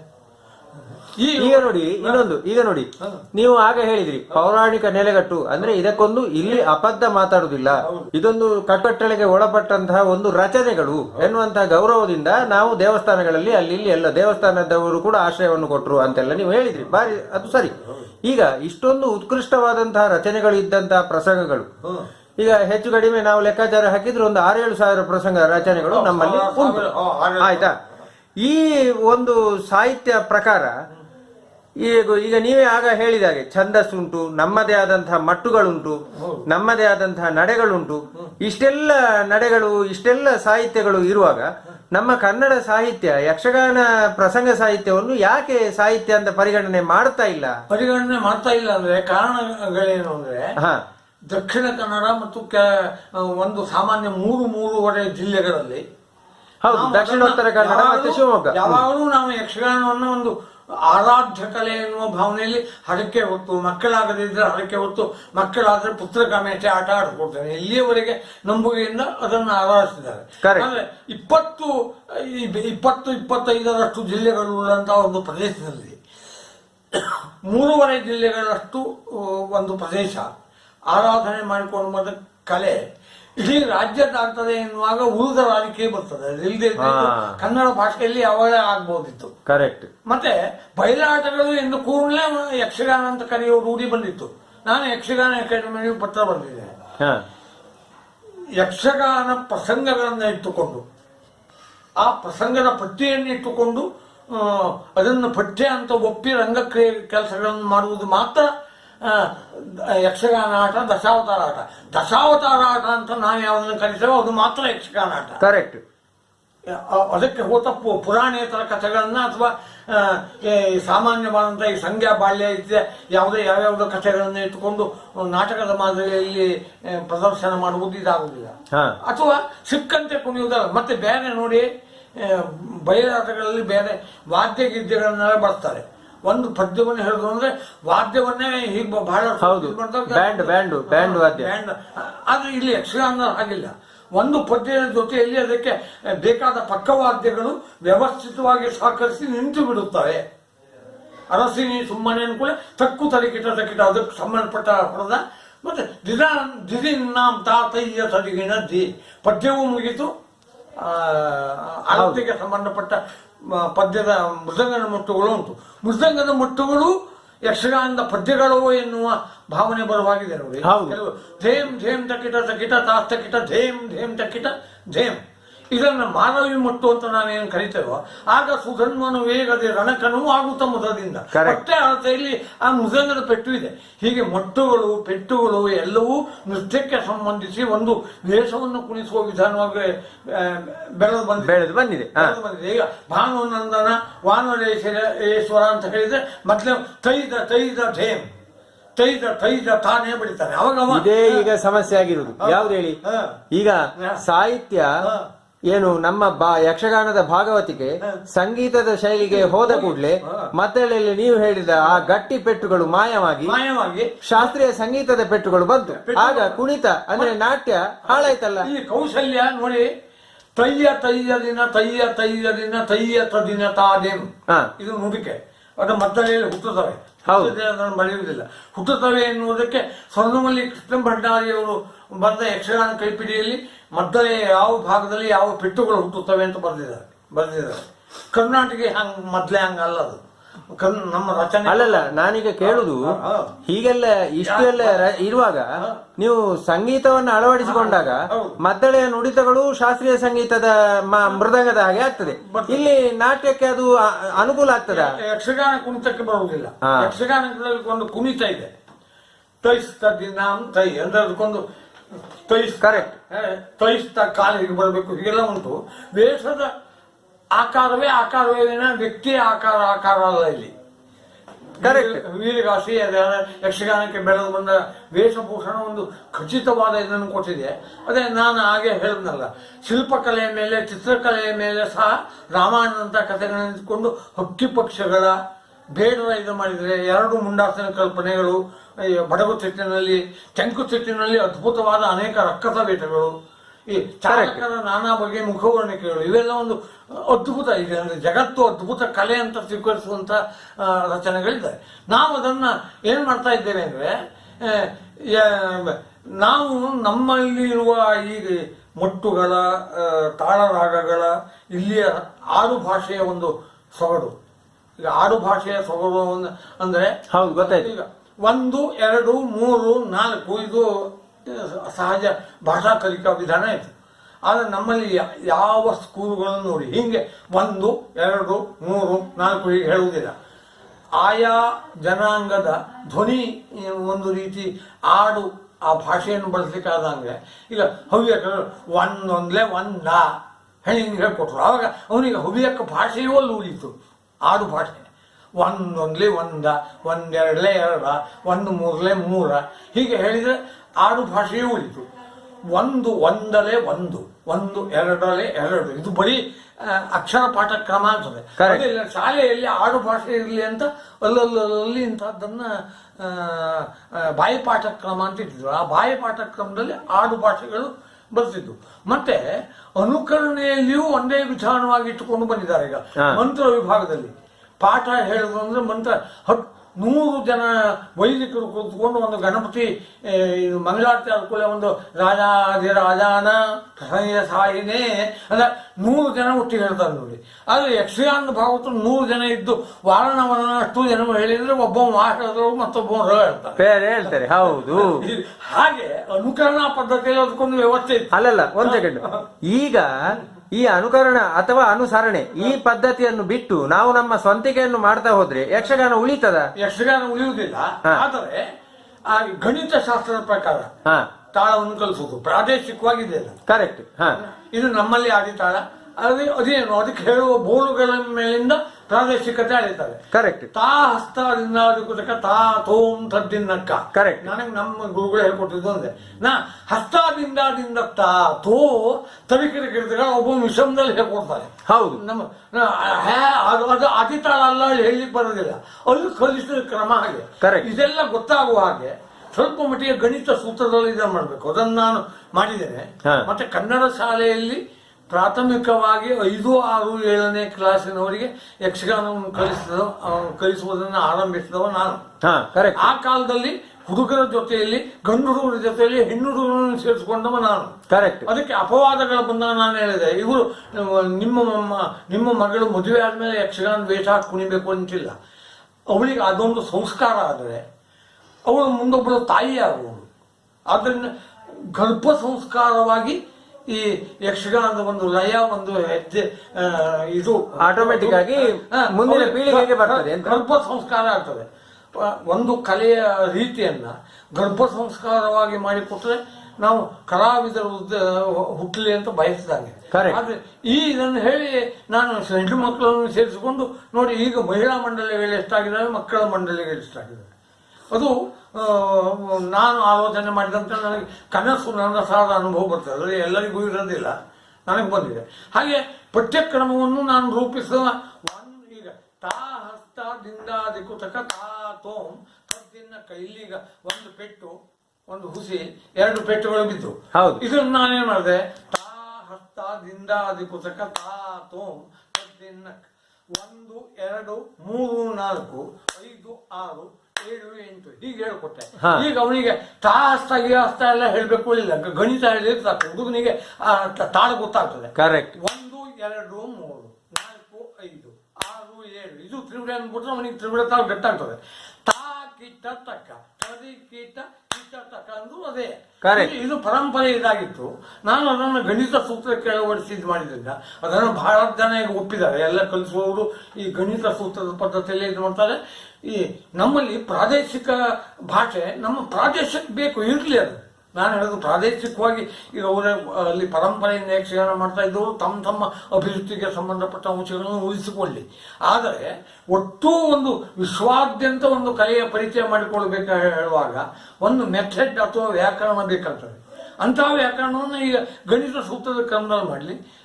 ಈ ಕುಣಿತದಲ್ಲಿ ಕುಣಿಯುವಾಗ ಬಾಯಿ ಬಿಡ್ತೀರಿ ಹೇಳ್ಕೊಂಡು ತಾ ಇದನ್ನ ಹಸ್ತ ಹೆಂಗ್ ಮಾಡೋದಕ್ಕಿಂತ 1, 2, 3, 4 ಕೈಯು 2ಕ್ಕೆ ಹಿಂಗ್ ಮಾಡು, 3ಕ್ಕೆ ಹಿಂಗ್ ಮಾಡು, ಹಿಂಗೆ ಕಲಿಸ್ಲಿಕ್ಕೆ ಬರ್ತದೆ. ಕಲಿಸುವುದಕ್ಕೆ ಇಂತಹ ಗಣಿತ ಸೂತ್ರದ ಕ್ರಮ. ಮತ್ತೆ ಹಾಡುವಾಗಲೂ ಹಳಬರದ್ದೇನಿತ್ತು ಅಂದ್ರೆ ಭಾವನಾತ್ಮಕವಾಗಿ ಹಾಡುವಾಗ ಅಷ್ಟು ತಾಳದ ಕಟ್ಟಿಗೆ ಒಳಪಡಬಾರ್ದು. ಇವತ್ತು ಕಲಿಸುವ ಕ್ರಮ ಏನಿದೆ ಅಂದ್ರೆ ಸಭಾಲಕ್ಷಣದಲ್ಲಿ ಒಂದು ಪದ್ಯವನ್ನು ಹೇಳ್ಕೊಟ್ರು, ಹರೇ ರಮಣ ಗೋವಿಂದ ನಾರಾಯಣ ಕೃತಗತ. ಇದು ಕಲೀಲಿಕ್ಕೆ ಬೇಕಾದ್ದು. ಪ್ರಯೋಗಕ್ಕೆ ಸುಧನುವನಿಗೆ ಹೆಂಗೆ, ಕೀಚಕನಿಗೆ ಹೆಂಗೆ ಅಂತ ಹಾಡುವಂತ ಒಂದು ಸ್ವಾತಂತ್ರ್ಯ ಇದೆ. ಇದನ್ನ ಕಲಿಸುವಿಕೆಯೇ ಶಿಕ್ಷಣ ಅಲ್ಲ, ಕಲಿತದ್ದನ್ನ ಅರಗಿಸಿಕೊಂಡು ನನ್ನ ಬೇರೆ ಬೇರೆ ಅಳವಡಿಸಿಕೊಳ್ಳುವುದು ಕೂಡ ಶಿಕ್ಷಣವೇ. ಹೌದು. ಆದ್ದರಿಂದ ಈ ಹಳಬರು ಏನ್ ಮಾಡ್ತಿದ್ರು, ಬೇರೆ ಬೇರೆ ರೀತಿಯಲ್ಲಿ ಹೇಳ್ತಿದ್ರು. ಒಬ್ಬ ಹೀಗೆ ಮಾಡಿದ್ರೆ ಅಕ್ಷರದ ಮೇಲೆ ಯಾಕೆ ನಮ್ಮನೆ ಪೆಟ್ಟಾಗ್ತೀಯ, ಪೆಟ್ಟು ಮೊದಲು ಹಾಕು, ಅಕ್ಷರ ಕಡೆಗೆ ಹಾಕು. ಆಗ ಸುಧನ್ನು ವೇಗದಿರಣ್ಣಕನು. ಈಗ ಪದ್ಯ ಉಳಿತು, ತಾಳು ಉಳಿತು. ಕರೆಕ್ಟ್. ಹೀಗೆ ಗಣಿತ ಕ್ರಮದಲ್ಲಿ ಮಾಡ್ಲಿಕ್ಕೆ ಬರ್ತದೆ. ಅದನ್ನು ನಾನು ಮಾಡಿದ್ರೆ ಬಹಳ ಅದು ಪ್ರಯೋಜನ ಆಗಿದೆ. ಆಮೇಲೆ ನೋಡಿ, ಈಗ ಪೌರಾಣಿಕ ಪ್ರಸಂಗ, ಅದಕ್ಕೊಂದು ಕಟ್ಟಳೆ ಉಂಟು, ಹಾಗೆಲ್ಲ ನೀವೇ ಈಗ ಹೇಳಿದ್ರಿ. ಈಗ ನೋಡಿ, ಪೌರಾಣಿಕ ಅಲ್ಲದೆ ಇರುವಂತಹದ್ದು ಕಾಲ್ಪನಿಕವೋ ಅಥವಾ ಸಾಮಾಜಿಕವೋ ಮತ್ತೊಂದು ಇನ್ನೊಂದು ಕಥೆಗಳೆಲ್ಲ ಬರ್ತಾ ಉಂಟು. ಅದನ್ನು ಕೂಡ ನೀವು ಹೇಳಿದ ಹಾಗೆ ಪ್ರಸಂಗದ ಚೌಕಟ್ಟಿಗೆ ಅಳವಡಿಸಿ ಆ ಮಟ್ಟು ಮಾತ್ರೆಗೆ ಅನುಸಾರವಾಗಿ ಪದ್ಯ ಬರೆದು ಅದನ್ನು ಮಾಡ್ತಾ ಇದ್ದಾರೆ. ಇದರ ಬಗ್ಗೆ ನಿಮ್ಮ ಅಭಿಪ್ರಾಯ ಏನು? ಈಗ ಯಕ್ಷಗಾನದ ವೇಷ, ತಾಳ ಅಥವಾ ಮದ್ದಳೆಗಳು ಈ ಹೊಸ ಪ್ರಸಂಗದಿಂದ ಹಾಳಾಗುವುದಿಲ್ಲ. ಆದ್ರೆ ಹೊಸ ಪ್ರಸಂಗಗಳನ್ನು ನಾವು ನಿಷೇಧಿಸಬೇಕು. ಯಾಕೆ ಅಂತ ಕೇಳಿದ್ರೆ, ಯಾಕೆ ನಾವು ಇಂದಿನವರೆಗೂ ರಾಮಾಯಣ, ಭಾಗವತ, ಭಾರತ ಕಥೆಗಳನ್ನು ಕೇಳ್ಕೊಂಡು ಬಂದಿದೆ. ಅದು ಜನರ ಜೀವನದ ಮೇಲೆ ಎಷ್ಟು ಹಾಸಹೊಕ್ಕಾಗಿದೆ ಅಂದ್ರೆ, ನಮ್ಮಲ್ಲಿ ಮಳೆಗಾಲದಲ್ಲಿ ಒಂದು ರೀತಿಯ ಎಲೆ ಉಳ್ಳಂತ ಇದಕ್ಕೆ ತನ್ನಿಂದ ತಾನಾಗಿ ಈ ದಂಟಿಗೆ ಅಲ್ಲಲ್ಲಿ ದೂರ ದೂರ ಇರುವಂತ ಹೂಗಳು ಒಂದಾಗ್ತವೆ. ಕರೆಕ್ಟ್. ಅದಕ್ಕೆ ದ್ರೌಪದಿ ದಂಡೆ ಅಂತ ಕರೆದ್ರು. ಇದು ನೋಡಿ, ಇದು ಪೌರಾಣಿಕವಾದ ಒಂದು ಕಲ್ಪನೆಗೆ. ಯಾಕೆ ಕೇಳಿದ್ರೆ ದ್ರೌಪದಿಗೆ ಮಕ್ಕಳು ಇರಲಿ, 5 ಜನ ಗಂಡಂದಿರಿಗೆ ಆತಿಥ್ಯ ಮಾಡಬೇಕಿತ್ತು. ದ್ರೌಪದಿಗೆ ಆ ಕಷ್ಟ ಎಲ್ಲ ಇರೋದ್ರಿಂದ ಅವಳಿಗೆ ಆ ಸಣ್ಣ ಹಿಡಿದು ಹೂವನ್ನು ಪೋಣಿಸ್ಲಿಕ್ಕೆ ಸಾಧ್ಯ ಇರಲಿಲ್ಲ. ಆದ್ರಿಂದ ಅದು ದೂರ ದೂರ ಹೂವಿದ್ದು ಸ್ವಲ್ಪ ದೊಡ್ಡ ದೊಡ್ಡ ಹೂವಿರೋದನ್ನು ದ್ರೌಪದಿ ದಂಡೆ ಅಂತ ಕರೆದ್ರು. ಹತ್ತಿರ ಹತ್ತಿರ ಹೆಸರುಗಳು ಹೀಗೆ ಕುಡ್ಕೊಂಡು ಸೀದಾ ಒಂದು ರೀತಿ ಜೋಳದ ಕುಂಡಿಗೆ ಅಲ್ಲಿದ್ದಿಲ್ಲಿಗೂ ಅದು ಹೂವು ಇದಾಗಿ ಬಂತು. ಅದನ್ನು ಸೀತೆ ದಂಡೆ ಅಂತ ಕರೆದ್ರು. ಅದಕ್ಕೆ ಕಾರಣೇನು ಕೇಳಿದ್ರೆ ಸೀತೆ ಕೆಲಸ ಇಲ್ಲಾಗಿತ್ತು. ಫಲಹಾರ ಎಲ್ಲ ಲಕ್ಷ್ಮಣ ಬಂದಿದ್ದು ಮಾಡ್ತಿದ್ದ, ಅವಳಿಗೆ ಕೆಲಸ ಇಲ್ಲ. ಅವಳು ಸಣ್ಣ ಹಿಡಿದು ಅವಳಿಗೆ ಪೋಣಿಸ್ಲಿಕ್ಕಾಯ್ತು. ಈ ಒಂದು ಕಲ್ಪನೆ ಜಾನಪದದಲ್ಲಿ ದ್ರೌಪದಿ ದಂಡೆ ಸೀತೆ ದಂಡೆ ಹೇಳುವಂತ ಒಂದು ಕಲ್ಪನೆ ಈ ಸಾಮಾನ್ಯ ಹೆಂಗಸರು ಗಂಡಸರಿಗೂ ಬರುವಷ್ಟು ಕಥೆಗಳು ಪರಿಣಾಮ ಬೀರಿದೆ. ಹೌದು. ಈ ಹೊಸ ಕಥೆಗಳು ಹಾಗಲ್ಲ. ಹೊಸ ಕಥೆಗಳಲ್ಲಿ ಏನೂ ಆಗ್ಬಿಡ್ಬೋದು. ಒಬ್ಬ ಕೆಟ್ಟವ ಅಂತ ಕಂಡವ ಕಡೆಗೆ ಒಳ್ಳೆಯದವ ಆಗ್ಬಿಡೋದು, ಒಳ್ಳೆಯವ. ಈಗ ನಾಟಕದಂಗ ಸಿನಿಮಾದಂಗ ಕಥೆಗಳನ್ನು ಮನಸ್ಸಿಗೆ ಕಂಡಂಗೆ ಮಾಡೋದು. ಅಲ್ಲಿ ಹಾಗಲ್ಲ. ನೀವು ಎಷ್ಟೇ ಹೇಳಿದ್ರು ರಾವಣವ ಏನೂ ಸಾಧನೆ ಮಾಡ್ಬೋದು. ರಾವಣನ ನೀವು ಸಮರ್ಥನೆ ಮಾಡಿ. ಈಗ ಶ್ರೇಣಿಯವರು ರಾವಣನಂತಹ ಕಂಸನಂತಹ ಕೆಟ್ಟ ರಾಕ್ಷಸರ ಪಾತ್ರಗಳನ್ನು ತಮ್ಮ ವಾಕ್ಚಾತುರ್ಯದಿಂದ ಸ್ಥಾಪನೆ ಮಾಡಿದ್ರು ಅವರು ಏನು ಮಾಡ್ತಾರೆ ಅಂದ್ರೆ ಕೊನೆಯಲ್ಲಿ ಅದಲ್ಲ, ರಾಮನೇ ಮುಖ್ಯ ಹೀಗೆ ಬಿಟ್ಟಿದ್ರಿಂದ ನಮಗೆ ರಾಮ ದೇವರಾಗಿ ಕಾಣ್ತಾನೆ, ರಾವಣ ದೇವರಾಗಿ ಕಾಣಲಿಲ್ಲ. ಆದ್ರೆ ಇವತ್ತಿನ ಕೆಲವು ಇವರು ಸ್ವಕಲ್ಪಿತ ಅಪವಾದ ಅನ್ಕೊಳ್ಳಿ. ಯಕ್ಷಗಾನದವರು ಮಾತ್ರ ಹಾಗಲ್ಲ. ಕಡೆಗೆ ಅದನ್ನ ಒಪ್ಪಿದ್ದೆ. ಯಾವ್ದನ್ನ ಕೆಟ್ಟದ್ದು ಒಳ್ಳೆಯ ಮಾಡಬಾರದು, ಒಳ್ಳೆಯದನ್ನು ಮಾಡಬೇಕು, ಒಳ್ಳೆಯದಕ್ಕೆ ಒಳ್ಳೆಯ ಫಲ. ಇದು ಇಂಥ ಕಥೆಗಳನ್ನ ನಮ್ಮ ಆಧುನಿಕ ಕಥೆಗಳು ಕೊಡುವುದಿಲ್ಲ. ಈಗ ಕ್ಷೇತ್ರ ಮಹಾತ್ಮೆಗಳು ಅಂತ ಎಲ್ಲ ಉಂಟಲ್ಲ, ಬೇರೆ ಬೇರೆ ಕ್ಷೇತ್ರಗಳ ಮಹಾತ್ಮೆಗಳು, ಅವೆಲ್ಲ ಪೌರಾಣಿಕ ಕಥೆಗಳ ಪೌರಾಣಿಕ ಕಥೆಗಳು. ಅವರು ಏನ್ ಮಾಡಿದ್ದಾರೆ, ನಮ್ಮಲ್ಲಿ ಕಮರ್ಷಿಯಲ್ ಇದಿದೆ. ಈಗ ನೀವು ಬೀಡಿ ಪ್ಯಾಕೆಟ್ನ ಮೇಲೂ ಯಕ್ಷಗಾನದ ರಾವಣನ ಒಂದು ವೇಷ ಹಾಕಿ ಬೀಡಿ ಪ್ಯಾಕ್ ಮಾಡಬಹುದು, ಆಕರ್ಷಣೆ ಕಾಣ್ತದೆ ಅಂತ. ಹಾಗೆ ಈ ಪ್ರಚಾರಕ್ಕೆ ಸಂಬಂಧಪಟ್ಟು ಸ್ಥಳ ಮಹಾತ್ಮೆಗಳು ಬಂದಿದ್ದಾವೆ. ಸ್ಥಳಕ್ಕೊಂದು ಪ್ರಚಾರ, ಕಟೀಲ್ ಕ್ಷೇತ್ರ ಮಹಾತ್ಮೆ, ಧರ್ಮಸ್ಥಳ ಕ್ಷೇತ್ರ ಮಹಾತ್ಮೆ, ಅಲ್ಲಿಯ ಕಥೆಗಳನ್ನು ಒಂದು ಇದು ಮಾಡಿ ಜನರ ಭಕ್ತರ ಇರುವುದರಿಂದ ಅದೊಂದು ಇವತ್ತಿನ ಒಂದು ಕಲ್ಪನೆ ಆಗ್ಬಿಡ್ತಾರೆ. ಆದ್ರೆ ಪೌರಾಣಿಕ ಕಥೆಗಳು ಉಳ್ಳದ್ದೇ ದಶಾವತಾರ ಆಟ ಅಂತ ಪ್ರತ್ಯೇಕಿಸಿದ್ದಾರಲ್ಲ. ಹೌದು. ಈ ಜಾನಪದ ಬಯಲಾಟಗಳು ಬೇರೆ, ದಶಾವತಾರ ಆಟ ಬೇರೆ ಅಂತ ಅದು ನೀವು ಅದಕ್ಕೆ ಮೊದಲೇ ಹೇಳಿದ್ದು. ಹೌದು.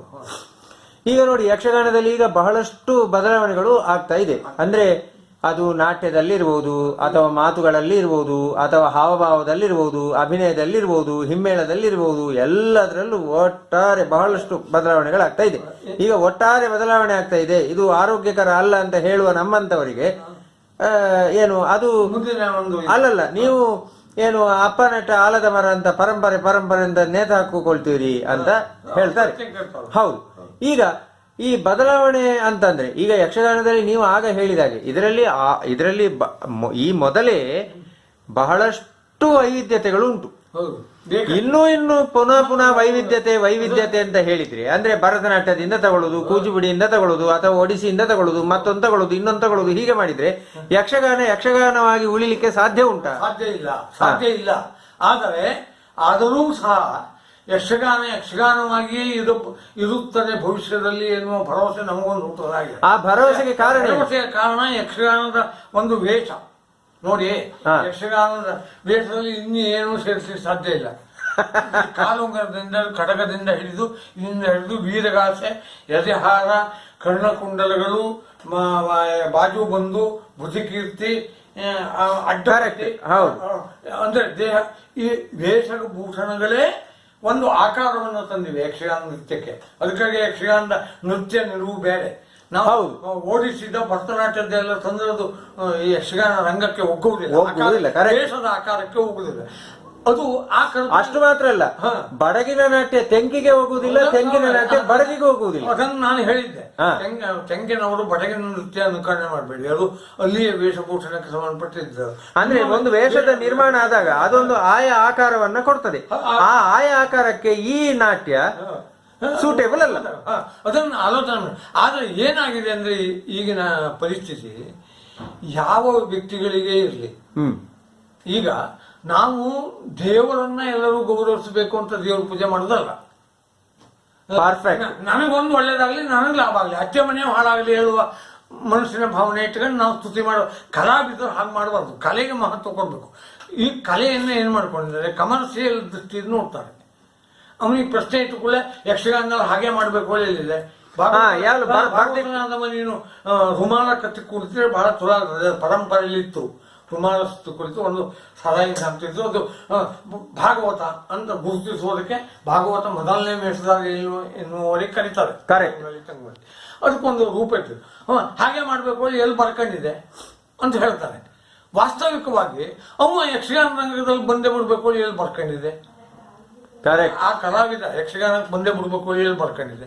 ಇದೆ ಈ ಹೊರಟು ತಾನ ಅಂದ್ರೆ ಕಲೆಯ ಕುರಿತಾದ ಒಂದು ಮಾರ್ಧವತೆ, ಕಲೆ ಒಂದು ಸಂಸ್ಕಾರದ ಕೊಡುವಂತ ಒಂದು ವಿಷಯ ಅಂತ ಆಗಬೇಕು. ಒಬ್ಬ ವೇಷಧಾರಿ ಬರೇ ವೇಷಧಾರಿ ಆಗುದಿಲ್ಲ. ಈಗ ನಮ್ಮ ಇದರಲ್ಲೆಲ್ಲ ಈಗ ನಂಜುಂಡೆ ಎಲ್ಲ ಇರಲಿ, ನಾಟಕದ ಪಾತ್ರಧಾರಿಗಳು ಹನುಮಂತನ ಇದು ಮಾಡಿದಾಗ ಅದೇ ಭಕ್ತಿಯಲ್ಲಿ ಅವ್ರು ಇದು ಮಾಡದಂತೆ ಅವ್ರು ಸುಟ್ಟಾಗಲ್ ಸುತ್ತ ಮಂಗಗಳು ಬಂದಿರಂತೆ ಮಾನವ ಹೆಬ್ಬಾರದ ಬಗ್ಗೆ ಎಲ್ಲ ಕಥೆಗಳು ಬರ್ತವೆ. ಅಂದ್ರೆ ಅದು ಅವರ ಭಾವನೆಯಲ್ಲಿ ಇರುವಂತಹ ಒಂದು. ನಮ್ಮಲ್ಲಿ ಭಾವನೆಗಳು ಕಲಾವಿದನಿಗೆ ಏನಾಗಿದೆ ಅಂದ್ರೆ, ಕಲಾವಿದನಿಗೆ ಬೇಕಾದದ್ದು ಹಣ ಅಷ್ಟೇ. ಅವ ಒಂದೇ ದಿವಸದಲ್ಲಿ 4 ಪಾತ್ರ ಮಾಡ್ತಾನೆ. ಇಲ್ಲಿ ಕಿರೀಟದ ವೇಷ ಹಾಕೊಂಡ, ಇಲ್ಲಿ ಹೋಗಿ 1 ತಾಸು ಕೌರವನ ಒಂದು ಸಂಘದಲ್ಲಿ ಕೌರವನ ಪಾತ್ರ ಮಾಡಿದ, ಒಂದು 2,000 ತಗೊಂಡ. ಮುಂದೆ ಇಚ್ಚಿಗೆ ಬಂದ ಜರಾಸಂಧನ ಪಾತ್ರ ಮಾಡಿದ, ಅದನ್ನೇ ಸ್ವಲ್ಪ ಅಟ್ಲ ಮಾಡ್ಕೊಂಡು ನಾನು ಜರಾಸಂಧ ಅಂದ. ಅಷ್ಟು ಅದು ಬರೇ ಕಮರ್ಷಿಯಲ್ಲೇ ಆಗ್ತದೆ ವಿನ, ಮಾರ್ಕೆಟಿನ ವಸ್ತುವಾಗಿ ತನ್ನನ್ನು ತಾನು ಮಾರಿಕೊಂಡಾಗೆ ಆಗ್ತದೆ ವಿನಃ ಕಲಾವಿದ ತನ್ನನ್ನು ಮಾರಿಕೊಳ್ಳದೆ ತೊಡಗಿಸಿಕೊಂಡ ಹಾಗೆ ಆಗುದಿಲ್ಲ. ತೊಡಗಿಸಿಕೊಂಡು ತನ್ನಲ್ಲಿಯೂ ಕಲೆಯ ಸಂಸ್ಕಾರ ಆಗಬೇಕು, ಜನರಿಗೂ ಅದು ಬರಬೇಕು ಎನ್ನುವ ಭಾವನೆ ಎಲ್ಲಿ ವ್ಯವಹಾರ ಮಾಡಿದಾಗ ಆಗ್ತದೆ. ಸದ್ಯಕ್ಕೆ ಅದಿಲ್ಲ. ಆದರೆ ನಾವು ಅದನ್ನ ಏನು ಮಾಡ್ಲಿಕ್ಕೆ ಹೋಗುದಿಲ್ಲ. ಈಗ ವಿಪರೀತವಾಗಿ ಮಳೆಗಾಲದಲ್ಲಿ ಒಂದ್ಸಲ ಮಳೆ ಬಂದ ಕೂಡಲೇ ಒಂದು ಹೊಳೆಗಳೆಲ್ಲ ಅಡ್ಡಾಟಿದ್ದ ಎಲ್ಲೆಲ್ಲ ನಡೀತವೆ. ನಾವು ಹೀಗಾದ್ರೆ ಈ ಜಗತ್ತು ಉಳಿಯುವುದಿಲ್ಲ ಎನ್ನುವುದು ಆ ಸೀಸನ್ ಮುಗೀತು ಅಂದ್ಕೂಡಲೇ ಅದು ವ್ಯವಸ್ಥಿತವಾಗಿ ಮುಂದುವರಿತಾ ಹೋಗ್ತದೆ. ಅದಕ್ಕೆ ಬೇಕಾದಂತಹ ಆ ಪಾತಳಿ ಮತ್ತು ಹರಿಯುವ ರೀತಿಯ ತುಗ್ಗುಗಳು ಅದನ್ನು ಪ್ರಕೃತಿ ಕಾದ್ಕೊಂಡೇ ಕರೆಕ್ಟ್. ಹಾಗಾಗಿ ಯಕ್ಷಗಾನ ಕಲೆಗೆ ನಾವು ಯಕ್ಷಗಾನ ಕಲೆ ಸುಧಾರಣೆ ಆಗಿ ಆಗ್ತದೆ. ಆದರೆ ಇದೇ ಹಳೆಯ ರೀತಿಯಲ್ಲಿ ಇರಬೇಕು ಅಂತ ನಾನು ಹೇಳುವುದಿಲ್ಲ. ಒಂದು ಕಲೆ ಈಗ ಭಾಷೆ ಕಲಿಯುವಿಕೆ ಎಲ್ಲದಕ್ಕೂ ಈಗ ಬರೀ ಶಾಲೆಯಲ್ಲಿ ಕಲಿಬೇಕಾಗಿಲ್ಲ. ಬೇರೆ ಮೊಬೈಲು ಬೇರೆ ಬೇರೆ ಇದರಿಂದ ಪಾಠ ಮಾಡ್ಕೊಂಡು ಮನೇಲಿ ಇದು ಮಾಡೋದು. ಇನ್ನು ಮುಂದೆ ನಮ್ಮಲ್ಲಿ ಏನೇನೋ ನೌಕರಿ ಮಾಡೋದು, ನಾವು ಆಫೀಸಿಗೆ ಹೋಗ್ಬೇಕಾದಿಲ್ಲ. ಇಲ್ಲ, correct. It is very right, very right, very right. ಯಾಕೆಂತಂದ್ರೆ ಅಲ್ಲಲ್ಲ, ಇದು ಬಹಳ ಒಳ್ಳೆಯ ಉದಾಹರಣೆಯನ್ನ ನೀವು ಕೊಟ್ರಿ. ಯಾಕೆಂತಂದ್ರೆ ಈಗ 10 ವರ್ಷದ ಹಿಂದೆ ನಮ್ಮ ತಂದೆಗೆ ನಾನು ಇಂಥ ಒಂದು ಕೆಲಸ ಮಾಡ್ತೇನೆ ಅಂತ ಅವರಿಗೆ ಕಲ್ಪನೆಯೂ ಇಲ್ಲ.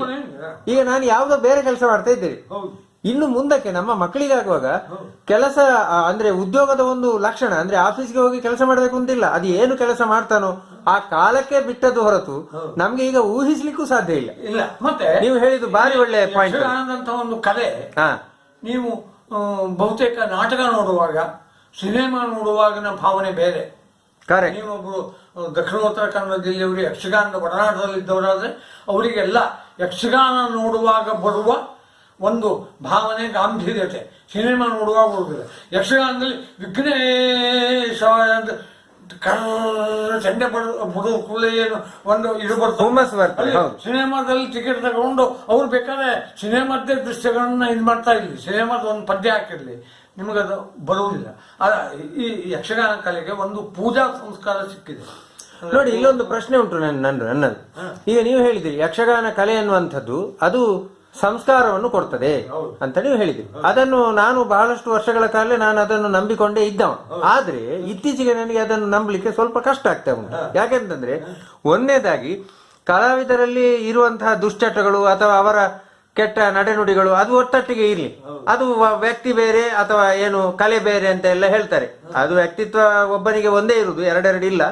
ಆದ್ರೂ ಕೂಡ ಈಗ ಈ ಏನು ರಂಗಸ್ಥಳದಲ್ಲಿ ಕೂಡ ಹಾಗೆ ಅವರು ಏನು ದ್ವಂದ್ವಾರ್ಥದ ಸಂಭಾಷಣೆಯನ್ನು ಮಾಡುವಂಥದ್ದು ಅಥವಾ ಇನ್ನೊಂದು ಮಗಚೇಷ್ಟೆಗಳು ಮಾಡುವಂಥದ್ದು ಅಲ್ಲ. ಅದೇ ಇಂಥದ್ದನ್ನೆಲ್ಲ ಮಾಡುವಾಗ ಅದು ಸಂಸ್ಕಾರ ಹೇಗೆ ಬರ್ಲಿಕ್ಕೆ ಸಾಧ್ಯ? ಈಗಿನ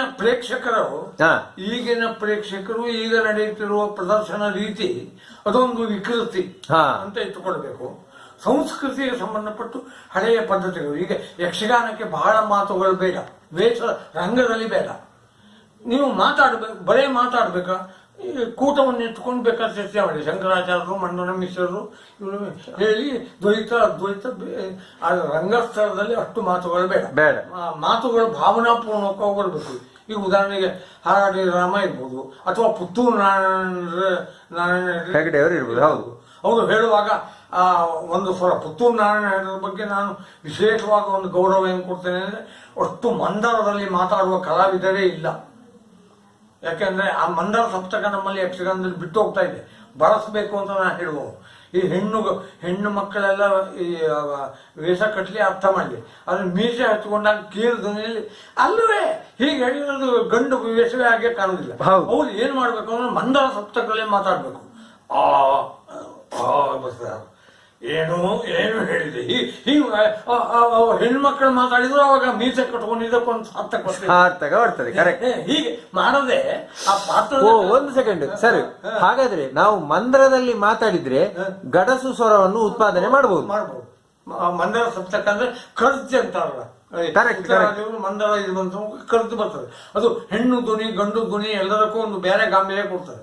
ಮತ್ತೆ ಅಂತಹ ಸಪ್ತಕಗಳಲ್ಲಿ ಮೊದಲು ಮಾತಾಡ್ತಿದ್ರು, ಅಂದ್ರೆ ಮಂದರ ಸಪ್ತಕಗಳಲ್ಲೇ ಮಾತಾಡ್ತಿದ್ರು. ಯಾರು ಶಿವರಾಮೇಶ್ವರ ಕಾಲದವರು ಕೃಷ್ಣ ಇದು ಮಂದರವೇ.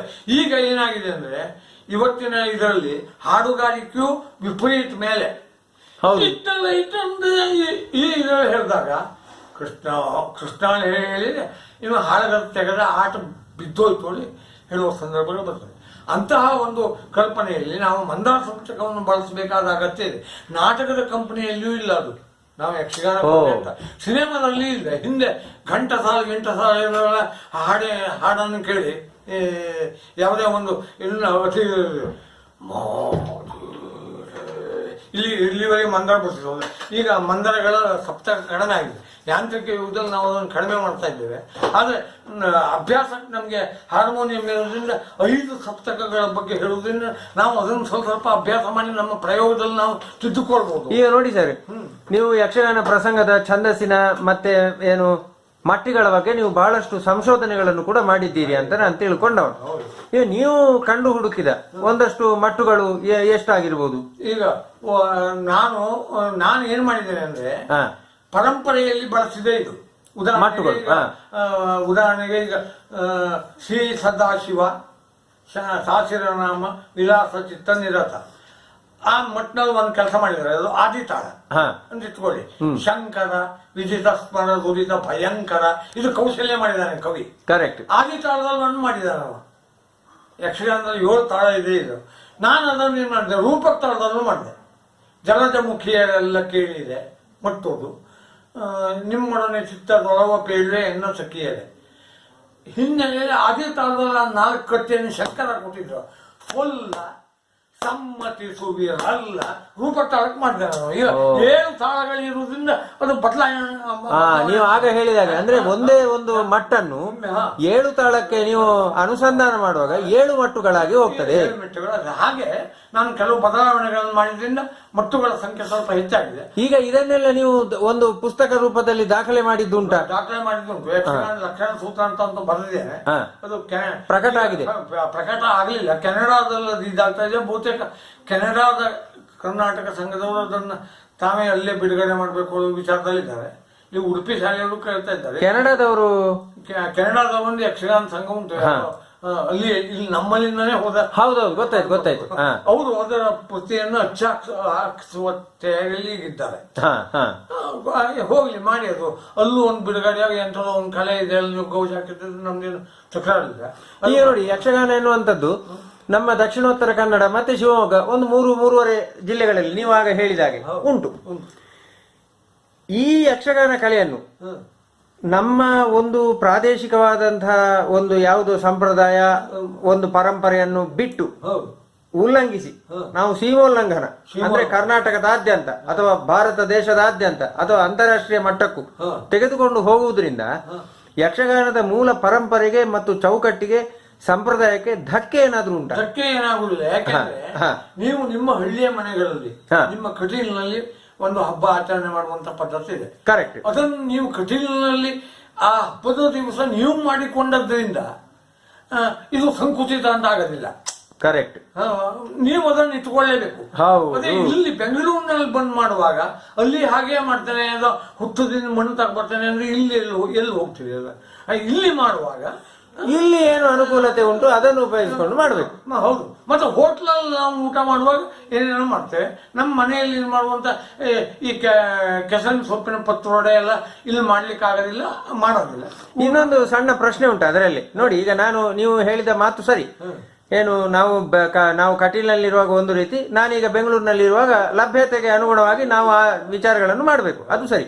ಈಗ ಇಲ್ಲಿ ಪ್ರಶ್ನೆ ಏನು ಅಂತಂದ್ರೆ, ನಾನು ಕಟೀಲ್ನಲ್ಲಿ ಇದ್ದಾಗ ನನಗೆ ಯಾವುದೇ ಒಂದು ವಿಚಾರದ ಬಗ್ಗೆ ನನಗೆ ಅತ್ಯಂತ ಹೆಚ್ಚಿನ ಶ್ರದ್ಧೆ ಇತ್ತು. ಅದು ನನ್ನದು ಅನ್ನುವಂತ ಒಂದು ನನಗೆ ಭಾವನೆ ಉಂಟು. ಅದನ್ನು ನಾನು ಶ್ರದ್ಧೆಯಿಂದ ಭಕ್ತಿಯಿಂದ ಬಹಳ ಒಂದು ಅಚ್ಚುಕಟ್ಟಾಗಿ ನಾನು ಕಷ್ಟ ಆದ್ರೂ ಇಲ್ಲಿ ನಾನು ಮಾಡ್ತೇನೆ. ಆದ್ರೆ ಇಲ್ಲಿ ನನ್ನ ಜೊತೆ ಇರುವವರು ಅವರಿಗೆ ಅದರ ಪರಿಸರದ ಯಾವ ಜ್ಞಾನವೂ ಇಲ್ಲ. ಅವರು ನಾನಿದನ್ನು ಮಾಡುವಾಗ ಅವರು ನನ್ನ ಹಾಗೆ ಅದನ್ನು ತೆಗೆದುಕೊಳ್ತಾರೋ. ಆರಾಧನಾ ಕಲೆ ಅಂತ ನೀವು ಹೇಳ್ತಾ ಇದ್ದೀರಿ ಯಕ್ಷಗಾನವನ್ನು, ಅಲ್ವೇ? ಈಗ ನಾವು ಆರಾಧನೆಯನ್ನ ಯಕ್ಷಗಾನವನ್ನು ನೋಡ್ತೇವೆ. ಆದ್ರೆ ಇಲ್ಲಿ ಅವರು ಚಪ್ಪಲಿ ಹಾಕಿಕೊಂಡು ಎಲ್ಲ ವೇಷ ಕಟ್ಟಿ ಕುಣಿದ್ರೆ ಅದು ನಮ್ಗೆ ಕಷ್ಟ ಆಗ್ತದೆ ನೋಡಿ. ಇಂತಹ ಇದನ್ನ ಚಪ್ಪಲಿ ಹಾಕಿಕೊಂಡು ಕುಣಿದಾಗ ನಮಗೆ ಕಷ್ಟ ಆಗ್ತದೆ ಅಂತ ಆದ್ರೂ ಕೆಲವೊಮ್ಮೆ ನಾವು ಅದನ್ನು ಸಹಿಸಬೇಕು. ಯಾಕೆ ಪಾಶ್ಚಾತ್ಯರ ಆಫೀಸರ್ ಮನೆಯೊಳಗೆ ಬೂಟ್ ಹಾಕೊಂಡೇ ಬಂದ್ಬಿಡ್ತಿದ್ರು. ಆ ಅವಕಾಶವನ್ನು ಕೊಟ್ಟರು. ಅಷ್ಟಾಗ ಅವ್ರಿಗೆ ತಿಳಿಸಿ ಹೇಳಿ, ಹೌದು ಗಾಡ್ ಹೀಗೆಲ್ಲ ಆದ್ರೆ ನಮ್ಮ ಕಡೆಗೆ ಇದು ಹಾಗೆ ಕೆಲವೊಂದು ವಿಕಾರಗಳು. ಈಗ ನಾವೇನು ಹೇಳ್ತಾ ಇದ್ದೇವೆ, ಯಕ್ಷಗಾನ ಬಹಳ ವಿಕಾರ ಆಯಿತು, ವಿಪರೀತ ಬೆಳವಣಿಗೆ ಆಯಿತು. ಬೀದಿಯಲ್ಲಿ ಎಲ್ಲರೂ ಮಾಡ್ಲಿಕ್ಕೆ ಶುರು ಮಾಡಿದ್ರು. ಹಾಡ್ಲಿಕ್ಕೆ ಬದಿದ್ದವೆಲ್ಲ ಇದು ಮಾಡಿ ಕೆಡಿಸಿದ್ರು ಅಂತ ನಾವು ಹೇಳಿದ್ರು. ಏನಂತ ಆಯ್ತು ಅಂದ್ರೆ, ಈ ಅತಿ ಪ್ರಸಂಗ ಮಳೆಗಾಲದಲ್ಲಿ ಏಕದಮ್ ನೀರು ಬಿದ್ದಾಗ ಈ ಬೆಂಗಳೂರಿನಲ್ಲಿ ಅನಾಹುತ ಆದಂಗೆ ಆಗಿದೆ ಅಂತ ತಿಳ್ಕೊಂಡು ಸಮಪಾತಳಿಗೆ ಬಂದಾಗ ಅದಕ್ಕೊಂದು ವ್ಯವಸ್ಥೆ ಇರ್ತದೆ, ಸುಧಾರಿಸ್ತದೆ, ಆಶಾವಾದಿಗಳಾಗ ಈ ಆಶಾವಾದಿಗಳಾದಾಗ ಇದರ ರೂಪಗಳನ್ನೆಲ್ಲ ಈಗ ನೀವು ಮಾಡ್ದಂಗೆ ಹಳೆಯ ಇವರ ಸಂಗ್ರಹಗಳನ್ನು ಹಿಡಿದಿಟ್ಟುಕೊಳ್ಳುವುದು, ದಾಖಲೀಕರಣ ಇದರ ಮೂಲಕವಾಗಿ ಅದನ್ನು ಉಳಿಸಿಕೊಳ್ಬಹುದು. ಮತ್ತೆ ಪಠ್ಯಕ್ರಮ ಈಗ ಮಾಡಬೇಕು ಎನ್ನುವಂತ ದೃಷ್ಟಿಯಿಂದ ಸರ್ಕಾರ ಇದು ಮಾಡಿದ್ರೆ, ಕುಂಬಳೆಯವರು ಜೂನಿಯರ್ ವಿಭಾಗದ ಅಧ್ಯಕ್ಷರು, ನನ್ನನ್ನು ಸೀನಿಯರ್ ವಿಭಾಗದ ಅಧ್ಯಕ್ಷರು, ನನ್ನನ್ನು ಜೂನಿಯರ್ ವಿಭಾಗದ ಅಧ್ಯಕ್ಷರು ಅಂತ ಮಾಡಿದ್ರು. ನಾನು ಕನ್ನಡ ಶಾಲೆಯಲ್ಲಿ ಹುಡುಗರಿಗೆ ಕಲಿಸುವಾಗ ಈ ಗಣಿತವನ್ನೆಲ್ಲ ಹಾಕಿ ಒಂದು ಪಠ್ಯಕ್ರಮವಂತ ಮಾಡಿದ್ದೆ. ಯಕ್ಷಗಾನಕ್ಕೊಂದು ಪಠ್ಯಕ್ರಮ ಬೇಕು ಅಂತ ಕನಸು ಕಂಡಿದ್ದೆ. ನಾನು ಒಬ್ಬ ಜೂನಿಯರ್ ವಿಭಾಗದ ಅಧ್ಯಕ್ಷನಾಗಿ ಪಠ್ಯಕ್ರಮ ಈಗ ಪ್ರಿಂಟಿಗೆ ಹೋಗಿದೆ ಅಂದ್ರೆ ಈಗ ನನ್ನ ಕನಸು ನನಸಾದಂಗ ಆಯ್ತಾ ಇಲ್ವೋ? ಹೌದು. ಎಲ್ಲರಿಗೂ ಜೀವನದ ಕನಸು ನನಸಾಗುವುದಿಲ್ಲ. ಆದ್ರೆ ಪ್ರಾಮಾಣಿಕವಾಗಿ ನಾವು ಕಲೆಯ ಬಗ್ಗೆ, ನಾನು ಯಕ್ಷಗಾನ ಕಲಾವಿದ ಆಗಬೇಕು ಅಂತ ಅಲ್ಲ, ಯಕ್ಷಗಾನವನ್ನ ತಿಳಿದುಕೊಳ್ಳಬೇಕು ಅಂತ ಆ ಕಲೆಯನ್ನ ಅನುಸರಿಸಿದ್ದೇನೆ. ಅದರ ಸಂಶೋಧನೆ, ಮದ್ದಲೆ, ಚೆಂಡೆ ಎಲ್ಲ ಅದರದ್ದೇ ಆಗಿರ್ಬೇಕು ಅಂತ. ಯಕ್ಷಗಾನ ಕಲಾವಿದರಿಗೆ ಏನಾಗಿದೆ ಅಂದ್ರೆ, ಯಕ್ಷಗಾನ ಪ್ರದರ್ಶನಕ್ಕೆ ಬೇಕಾದ ಅಂಶಗಳೆಲ್ಲ ಇದ್ದಾರೆ. ಹಾಡ್ಲಿಕ್ಕೆ ಬರ್ತದೆ, ಕುಣಿಲಿಕ್ಕೆ ಬರ್ತದೆ, ಇದಕ್ಕೆ ಬರ್ತದೆ. ಆದ್ರೆ ಕಲೆ ಅಂದ್ರೆ ಏನು, ಕಲೆಯ ಬಗೆಗೆ ಗೊತ್ತಿರುವುದು. ಕರೆಕ್ಟ್. ಕಲೆಯನ್ನು ಮಾಡುವುದು ಬೇರೆ, ಕಲೆಯ ಬಗೆಗೆ ಗೊತ್ತಿರುವುದು. ಹೌದು, ಕಲೆಯ ಬಗೆಯನ್ನು ಅರ್ಥ ಮಾಡಿಕೊಳ್ಳುವುದು ಬೇರೆ. ಕಲೆಯ ಬಗೆಗೂ ಅರ್ಥವಾಗಿ ಕಲಾವಿದರು ತಮ್ಮ ಕಲೆಯನ್ನು ಪ್ರದರ್ಶಿಸುವುದಕ್ಕೆ ಕೆಲವೇ ಜನ ಇರ್ತಾರೆ. ಅವ್ರ ಸಂಖ್ಯೆ ಕಡಿಮೆ ಇರ್ತದೆ. ಹಾಗಾಗದು ಒಂದಲ್ಲ ಒಂದು ರೀತಿಯಿಂದ ಅದೊಂದು ಬೇರೆ ಬೇರೆ ರೀತಿಯಿಂದ ಅದರ ಮಟ್ಟಕ್ಕೆ ಮುಟ್ಟುತ್ತದೆ. ಮತ್ತೆ ನಾವು ಸತ್ಯವನ್ನ ಉಳಿಸಬೇಕು. ಅಂದ್ರೆ ನಾನು ಸತ್ಯವನ್ನ ಹೇಳಿದ್ರಿಂದ ಸತ್ಯ ಉಳಿತದೆ ಅಂತ ಅಲ್ಲ. ಅದನ್ನು ನನ್ನ ಪಾವಿತ್ರ್ಯದ ಬಗ್ಗೆ, ನನ್ನ ಶುದ್ಧತೆ ಬಗ್ಗೆ ನಾನು ಸತ್ಯವನ್ನ ಬಳಸಬೇಕು. ಈಗ ಉದಾಹರಣೆ ನೋಡಿ, ಸತ್ಯ ಮತ್ತು ಅಹಿಂಸೆ ಇವು ಸ್ವಾತಂತ್ರ್ಯದ ಪ್ರಥಮ ಅಂಶಗಳು. ಹೌದು. ಈ ನಾವೇನ್ ಮಾಡಿದ್ದೇವೆ, ಸ್ವಾತಂತ್ರ್ಯ ಅಂದ್ರೆ ಹಕ್ಕು ಅಂತ ಇಟ್ಟುಕೊಂಡಿದ್ದೇವೆ. ನಾನು ಅದಲ್ಲ, ಸ್ವಾತಂತ್ರ್ಯ ಅಂದ್ರೆ ಒಂದು ಸಿದ್ಧಿ. ಹೌದು ನೋಡಿ, ಉಪನಿಷತ್ನಲ್ಲಿ ಬರುವಂತ ಉದ್ಧರೇದ ಆತ್ಮ ಅವನ ಆತ್ಮ, ಉದ್ಧರೇತ ಆತ್ಮನಾತ್ಮ ಅದು ಸ್ವಾತಂತ್ರ್ಯ. ಇಲ್ಲದೆ ಇದ್ರೆ ಸ್ವಾತಂತ್ರ್ಯ ಹಕ್ಕು ಅಂದ್ರೆ ನಿಮಗೆ ಸ್ವಾತಂತ್ರ್ಯ ಸಿಗ್ತದೆ ಅಂದ್ರೆ, ಹಕ್ಕು ಅಂತ ಹೇಳಿದ್ರೆ ಸ್ವಾತಂತ್ರ್ಯ ಕಳ್ಕೊಂಡಾಗೈತಲ್ಲ, ಕಳ್ಕೊಂಡಂಗೆ ಆಯ್ತು. ಸ್ವಾತಂತ್ರ್ಯ ಅದು ಸಿದ್ಧಿ. ಅದಕ್ಕೆ ಸತ್ಯ ಮತ್ತು ಅಹಿಂಸೆ ಬೇಕು. ಈಗ ಆ ಎರಡು ತತ್ವಗಳು ನಮ್ಮಲ್ಲಿದ್ರೆ ನಾವು ಸದಾ ಸರ್ವತಂತ್ರ ಸ್ವತಂತ್ರ. ಈ ಹೆಂಡತಿ ಸತ್ಯವಂತಳಾದ್ರೆ ಗಂಡ ಅವಳ ಮೇಲೆ ಅಧಿಕಾರದಲ್ಲಿ, ಅವಳು ಭಾರಿ ಕರೆಕ್ಟ್, ನಾನು ರಾತ್ರಿ ಕುಡ್ಕಂಡೆಲ್ಲ ಮನೆ ಹುಲಿಗೆ ನಾನು ಹೇಳಲಿಕ್ಕೆ ಹೋದಿಲ್ಲ. ಇದು ನೋಡಿ, ಕರೆಕ್ಟ್. ಸತ್ಯ ಮತ್ತು ಅಹಿಂಸೆ ಅವಳು. ಈಗ ಇದು ನಾವು ಏನ್ ಮಾಡ್ತೇವೆ, ನಾವು ಪೂರ ಇನ್ನೊಬ್ಬರ ಬಗ್ಗೆ ಆಲೋಚನೆ ಮಾಡೋದು. ನಮ್ಗೆ ದೇವರು ಬುದ್ಧಿ ಕೊಟ್ಟು ಅಂದ್ರೆ ನಮ್ಗೆ ಮೂಲಭೂತವಾಗಿ ನೀವು ಇಷ್ಟು ಹೊತ್ತು ಮಾತಾಡಿದ್ರಲ್ಲಿ ನಾನು ಕಂಡುಕೊಂಡದ್ದೇನು ಅಂತಂದ್ರೆ ಕಲೆ ಆಗ್ಲಿ ಕಲಾವಿದ ಆಗ್ಲಿ ಇಷ್ಟು ಹೊತ್ತು ನೀವು ಮಾತಾಡಿದ್ರಲ್ಲಿ ನಾನು ಕಂಡುಕೊಂಡದ್ದು ಅಂದ್ರೆ ನಾವು ಸಚ್ಚಾರಿತ್ರ್ಯವಂತರಾಗಿರ್ಬೇಕು, ನಮ್ಮಲ್ಲಿ ಸತ್ಯ ಇರಬೇಕು, ನಮ್ಮಲ್ಲಿ ಒಳ್ಳೆಯ ಗುಣಗಣತೆ ಇರಬೇಕು. ಅದು ಇದ್ದು ನಾವು ಶುದ್ಧರಾದಾಗ ನಮ್ಮನ್ನು ಅನುಸರಿಸಿ ಇನ್ನೊಂದು 2 ಜನ ಶುದ್ಧರಾಗ್ತಾರೆ. 2 ಇದ್ದದ್ದು 4 ಆಗ್ತದೆ, 4 ಇದ್ದದ್ದು 8 ಆಗ್ತದೆ, 16 ಆಗ್ತದೆ. ಆ ರೀತಿ ಅದಕ್ಕಿಂತ ಶಂಕರಾಚಾರ್ಯರ ಮಧ್ವಾಚಾರ್ಯರ ಇವತ್ತಿನ ವಿದ್ವಾಂಸರ ಎಲ್ಲ ಏನು ಉಪನಿಷತ್ತು ವೇದಗಳ ಸಾರಗಳ ಮೂಲಕವಾಗಿ ಹೇಳಿದ್ರು. ಆದ್ರೆ ನಮ್ಮ ಹಳಬರೆಲ್ಲ ಅದೊಂದು ತೀರ ಸಹಜವಾಗಿ ತನಗೆ ತಾನೇ ಗಾಡಿ ಮಣ್ಣೆಯ ನೋಡಿ ಇದು ಎಂಥ ವೇದಾಂತ ಇದೆ ಅಂತ ಅಷ್ಟೇ ನಾವು ಮಾಡುವುದನ್ನು ಮಾಡಬೇಕು, ಪ್ರಾಮಾಣಿಕವಾಗಿ ಆತ್ಮಶುದ್ಧಿಯಿಂದ ಸಂಕಲ್ಪ ಶುದ್ಧಿಯಿಂದ ಮಾಡಬೇಕು. ನಾವು ಮಾಡಬೇಕು, ಆಗುವುದು ಆಗ್ತದೆ. ಇದು ವಾಸ್ತವಿಕ ಆಗುವುದೂ ಆಗ್ತದೆ. ಆಗಿದ್ದನ್ನು ನಾವು ಮಾಡಿ ದೊರೆತೇವೆ. ನೀವು ಒಂದು 4 ಅಡಿಕೆ ಸಸಿಯನ್ನು ಈಗ ನಿಮ್ಮ ಕಂಪೌಂಡ್ನಲ್ಲಿ ಮಾಡ್ಕೊಂಡಿದ್ದೀರಿ ಅಂತ ಇಟ್ಕೊಳ್ಳಿ, ಅದಕ್ಕೆ ಬೇರೆ ಬೇರೆ ಗೊಬ್ಬರ ಎಲ್ಲ ಹಾಕಿರ್ತೀರಿ ಮಾಡ್ತೀರಿ. ನಾನು ಬಂದಾಗ ನೀವು ಅದನ್ನು ನೀವು ತೋರಿಸುವುದು ಏನು ಅಂದರೆ ಒಳ್ಳೆ ಇದಕ್ಕೆ ತಾನು ಆ ಗೊಬ್ಬರ ಹಾಕಿದ್ದೇನೆ, ಈ ಗೊಬ್ಬರ ಹಾಕಿದ್ದೇನೆ, ಇದು ಒಳ್ಳೆಯದಾಗಿದೆ ಅಂತ ಹೇಳ್ತೀರಿ. ನಾನು ಅಲ್ಲಿ ಹೋದವ್ ಕೇಳ್ತೇನೆ, ಇಷ್ಟು ಮಾಡಿದರೆ ಅದು ಮಾತ್ರ ಹಿಂಗೆ ಪಿರಿ ಬಿಡ್ತಾ ಇದೆಯಲ್ರಿ, ಮಾಡುವಷ್ಟು ಮಾಡಿದ್ದೇನೆ ಮಾಡಿದ್ರೆ ಅದೊಂದು ಹಂಗೆ ಆಗ್ಬಿಟ್ಟದೆ ಅಂತೇಳಿ. ಅದೊಂದು ಹಂಗೆ ಆಗಿದ್ದಲ್ಲ, ಇದು ಆಗಿದ್ದೆಯಾ, ನೀವು ನಿಮ್ಮ ಅಹಂಕಾರಕ್ಕಾಗಿ ಮಾಡಿದ್ದೇನೆ ಅಂತ ಹೇಳ್ತೀರಿ. ಅದು ಕಡಿಮೆ ಆಗಿ ತಾನು ಮಾಡಿದ್ದೇನೆ ಅನ್ನೋದಕ್ಕಿಂತ ಆಗುವುದು ಆಗುತ್ತದೆ ಎನ್ನುವಾಗ ಯಕ್ಷಗಾನ ಕಲೆಯು ಅದನ್ನು ನಾವು ಉಳಿಸೋದು ಬೇಡ, ಅದಕ್ಕೆ ಉಳಿದೇ ಉಳಿ. ಕರೆಕ್ಟ್. ಅಂದ್ರೆ ನಾವು ಯಾರು ಅದನ್ನು ಉಳಿಸಲಿಕ್ಕಾಗಿ ಪ್ರಯತ್ನ ಪಡುವುದು ಬೇಕಾಗಿಲ್ಲ, ನಮ್ಮ ಸಂತೋಷಕ್ಕಾಗಿ ನಾವು ಶುದ್ಧವಾಗಿ ಪಡ್ಕೊಳ್ಬೇಕು. ಕರೆಕ್ಟ್. ಮತ್ತೆ ವಾಸ್ತವಿಕವಾಗಿ ನಮ್ಮಲ್ಲಿ ದ್ವೇಷಗಳು ಬರುವುದಕ್ಕೆ ಕಾರಣ ಏನು? ನಾವು ಹುಡುಕುವುದೇನಿದೆ ಅಂದ್ರೆ ನನಗೆ ಇವನು ಮೋಸ ಮಾಡಿದ, ಇಲ್ಲ ಅಲ್ವ ನಿಮಗೆ ವಿರೋಧ ಹುಟ್ಟುವುದು. ಹೌದು, ಅಂದ್ರೆ ನಾವು ಮೋಸ ಮಾಡಿದ್ದಾನೆ ಎನ್ನುವುದನ್ನು ಬಿಡಿ. ನಾನು ಮೋಸ ಹೋದೆ, ನನ್ನ ಬೋಳೆ ತಂದಿಂದ ನಾನು ಇನ್ನು ಕಡಿಮೆ ಮಾಡ್ಕೊಳ್ಬೇಕು. ನಾನು ಸುಮ್ಮನೆ ನಾನು ಮೋಸ ಹೋಗಿದ್ದವನೇ ಅಂತ ಮೋಸ ಮಾಡ್ತಾನೆ, ನಾನು ದಡ್ಡ ಅದೇ ಬುದ್ಧಿವಂತ ಅದ ಅಂದ್ರೆ ಅದಕ್ಕೆ ಅವಕಾಶ ಕೊಟ್ಟವು ನಾನೇ ತಿದ್ದಿಕೊಳ್ಳಬೇಕು ಅಂತಿದ್ರೆ ವಿರೋಧ. ಹೌದು, ಅಂದ್ರೆ ನಾನು ದಡ್ಡ ಅಂತ ಒಪ್ಪಿಕೊಳ್ಳಿಕ್ಕೆ ನಮ್ಗೆ ಕಷ್ಟ ಆಗ್ತದಲ್ಲ, ಅದು ಕಷ್ಟ. ಈಗ ಈ ನಮ್ಮಲ್ಲಿ ನಮಗ್ ಬೇಕಾದದ್ದು ನಾವು ನಮ್ಮನ್ನ ನಮ್ಮ ದೇವರು ಕೊಟ್ಟ ಬುದ್ಧಿ ನಮ್ಮನ್ನ ತಿದ್ದುಕೊಳ್ಳಿಕ್ಕೆ ಕರೆಕ್ಟ್ ಬಗ್ಗೆ ಇಟ್ಕೊಂಡ್ರೆ ಯಾವ ಇದು ಬೇಡ. ಹೌದು, ಈಗ ನನಗೆ ಬಹಳ ಸಂತೋಷ ಆಯ್ತು. ಯಾಕೆಂತಂದ್ರೆ ನೀವು ಹೇಳಿದ ಮಾತಿನ ದಾರಿಯಲ್ಲೇ ನಾನು ನಡೀತಾ ಇರುವ, ನನಗೆ ಯಾವುದೇ ಆಸೆ ಇಲ್ಲ, ನನಗೆ ಏನು ಇದರಿಂದ ಆಗಬೇಕಾಗಿಲ್ಲ. ನಾನೇನು ಮಾಡುದು, ನನಗೆ ಇದೊಂದು ಖುಷಿ ಕೊಡ್ತದೆ, ನನಗೆ ಏನೋ ಒಂದು ಆನಂದ ಸಿಗ್ತದೆ. ಆ ಆನಂದಕ್ಕಾಗಿ ಇದನ್ನು ಮಾಡ್ತಾ ಇದ್ದೇನೆ.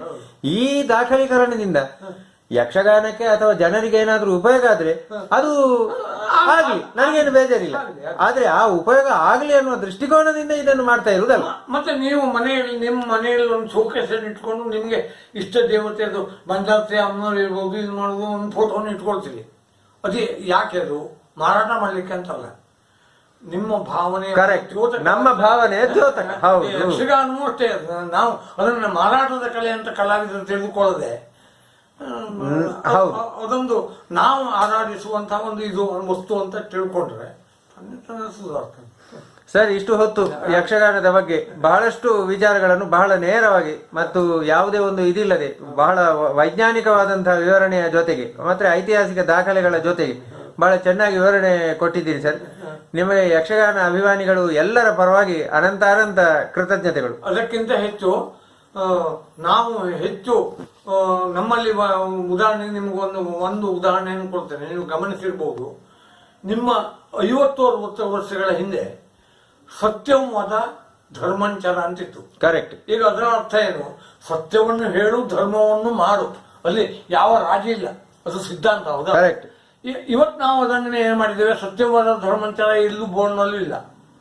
ಈಗ ಬಂದ್ರೇನು ಸತ್ಯಮೇವ ಜಯತೆ ಎಂದ್ರು, ಜಯ ಸಿಗ್ತದೆ ಎನ್ನುವ ಕಾರಣಕ್ಕ ನಾವು ಸತ್ಯ ನಿರ್ಮಾಣಬೇಕು ಅಂದ್ರೆ ಅದು ಕಮರ್ಷಿಯಲ್ ಆಯ್ತು. ಕರೆಕ್ಟ್. ಈಗ ಅಂತಹ ನಿಜವಾಗಿ ನಾವು ಒಪ್ಪತಕ್ಕ ಅಂಶಗಳನ್ನ ಮರೆ ಮಾಡಿಕೊಳ್ಳದೆ ಅದನ್ನ ಆಜ್ಞೆ ಅಂತಲೇ ತಿಳಿದು ಪಾಲಿಸುವಂತಹ ನಿಷ್ಠೆ ನಮಗೆ ಬಂದ್ರೆ ಅದು ನಮ್ಮಲ್ಲಿ ಇಲ್ಲದೆ ಇರುವುದರಿಂದ ನಮಗೆ ಸತ್ಯವಾದ ಧರ್ಮಂಚರ ಬೇಡ ಕಾಣ್ತದೆ. ದೇವಸ್ಥಾನದಲ್ಲಿ ಮಠದಲ್ಲಿ ಸಹ ಅದನ್ನು ಹಾಕೋದಿಲ್ಲ. ಹೌದು, ಅದು ತೆಗೆದಿದ್ದಾರೆ ಈಗ. ಆದ್ದರಿಂದ ಆ ಸತ್ಯವನ್ನು ನಾವು ಒಪ್ಪಿಕೊಳ್ಳುವ ಇದು ಮಾಡುವಂತಹ ಗುಣಗಳು ನಮ್ಮಲ್ಲಿ ಬಂದರೆ ಸತ್ಯವೇ ನಮ್ಮನ್ನೇ ತಿಳಿಸಿದರೆ ನಮಗೆ ಸಮಾಧಾನ ಕೊಡ್ತದೆ. ಇಡೀ ಜಗತ್ತನ್ನು ಅದ್ಲ ಬದಲು ಮಾಡ್ಲಿಕ್ಕೆ ನಾವು ಯಾರು ಇಲ್ಲ. ಹೌದು. ಅದೇ ಒಸಾಮಾ ಬಿನ್ ಲಾಡೆನ್ ಹತ್ರ ಆಗೋದಿಲ್ಲ, ಅಥವಾ ಬೇರೆ ಒಬ್ಬ ನಾಯಕನ ಹತ್ರ ಆಗೋದಿಲ್ಲ. ಅವನು ನಾಶ ಮಾಡ್ತೇನೆ ಅಂದ್ರೂ ಅವನಿಂದ ಸಾಧ್ಯ ಇಲ್ಲ, ಉದ್ಧಾರ ಮಾಡ್ತೇನೆ ಅಂದ್ರೂ ಸಾಧ್ಯ ಇಲ್ಲ. ಇಡೀ ಕರೆಕ್ಟ್. ಆದರೆ ಯಕ್ಷಗಾನ ಒಂದು ಉತ್ತಮ ಕಲೆ ಅಂದ್ರೆ ವೇಷಭೂಷಣ, ಬಣ್ಣ, ಅನೇಕ ಕಾರಣಗಳಿಂದ ಎಲ್ಲ ಅಂಶಗಳನ್ನು ಹಿಡಿದಿಟ್ಟುಕೊಂಡಿದೆ. ಚಿತ್ರ, ಶಿಲ್ಪ, ನಾಟ್ಯ, ಸಾಹಿತ್ಯ, ಸಂಗೀತ, ಇದು ಪರಿಪೂರ್ಣವಾಗಿ ಇಟ್ಟುಕೊಂಡು ಅದನ್ನು ಒಂದು ನಾಟ್ಯಕ್ಕೆ ಭೇದ ತೊಂದರೆ ಆಗದಿದ್ದಂಗೆ, ಸಾಹಿತ್ಯಕ್ಕೆ ತೊಂದರೆ ಇದ್ದಂಗೆ ಎಲ್ಲ ತನ್ನದೇ ಆದ ಒಂದು ಶೈಲಿಯನ್ನು ರೂಪಿಸಿಕೊಂಡಿದ್ದು. ಕರೆಕ್ಟ್. ಇದು ಶಾಸ್ತ್ರೀಯವಾಗಿ ಬೆಳೆದು ಬಂದ ಕಲೆ ಅಲ್ಲ, ಆದರೆ ತನ್ನ ಸ್ವಂತಿಕೆಯನ್ನು ವಿಪರೀತವಾಗಿ ಗಳಿಸಿಕೊಂಡಂತ ಇದು. ಬೇಕು ನಾವು ಮಾನಭಂಗ ಮಾಡ್ದಂಗೆ ಮಾಡಿ ಈ ಕಿರೀಟ ಎಲ್ಲ ಕಳೆದೋಗಿ ಯಕ್ಷಗಾನವನ್ನು ಹಾಳು ಮಾಡಬೇಕೆಂದ್ರೆ ಅದು ಬೆಳೆಸಿಕೊಂಡು ಬಂದದ್ದು. ಇದು ಅದಕ್ಕೆ ಆ ದೇಶದ ಒಂದು ಚಿತ್ರ ಸಹ ಯಕ್ಷಗಾನವನ್ನು ಉಳಿಸ್ತದೆ ಎನ್ನುವುದು ನನ್ನ ದೃಢ. ಕರೆಕ್ಟ್, ಹೌದು, ಅದನ್ನು ನೀವು ಹೇಳಿದ್ರಿ ಆಗ್ಲಿ. ಆಯ್ತು, ನೀವು ನಿಮ್ಮ ಒಂದು ಭಾವನೆಗೆ ಸಂಬಂಧಪಟ್ಟೆ ನಾನು ಸ್ಪಂದಿಸಿದ್ದೇನೆ. ನನಗೂ ವಿಶೇಷವಾಗಿ ಪ್ರಚಾರ ಇದಕ್ಕಿಂತ ಕೆಲವು ಒಳ್ಳೆಯ ವಿಷಯಗಳು ಇರಬೇಕಾದ್ರೆ ಇದೆ. ಬೋರ್ಡ್ನಲ್ಲಿ ಸತ್ಯ ಮತ ಧರ್ಮಂಚರ ಹಿಂಗೆ ಬರ್ತಿರ್ತಾನೆ. ಯಾರೋ ಒಪ್ಪದೇ ಇರಲಿ, ನಮ್ಮ ಸಮಾಧಾನಕ್ಕಾಗಿ ಇದು ಮಾಡೋದು. ಯಾರೋ ಒಬ್ಬನಿಗೆ ಅದು ವಿಶೇಷವಾಗಿ ಕಾಣಬಹುದು. ಕರೆಕ್ಟ್. ನಮಸ್ತೆ ಸರ್. ಆಯ್ತು.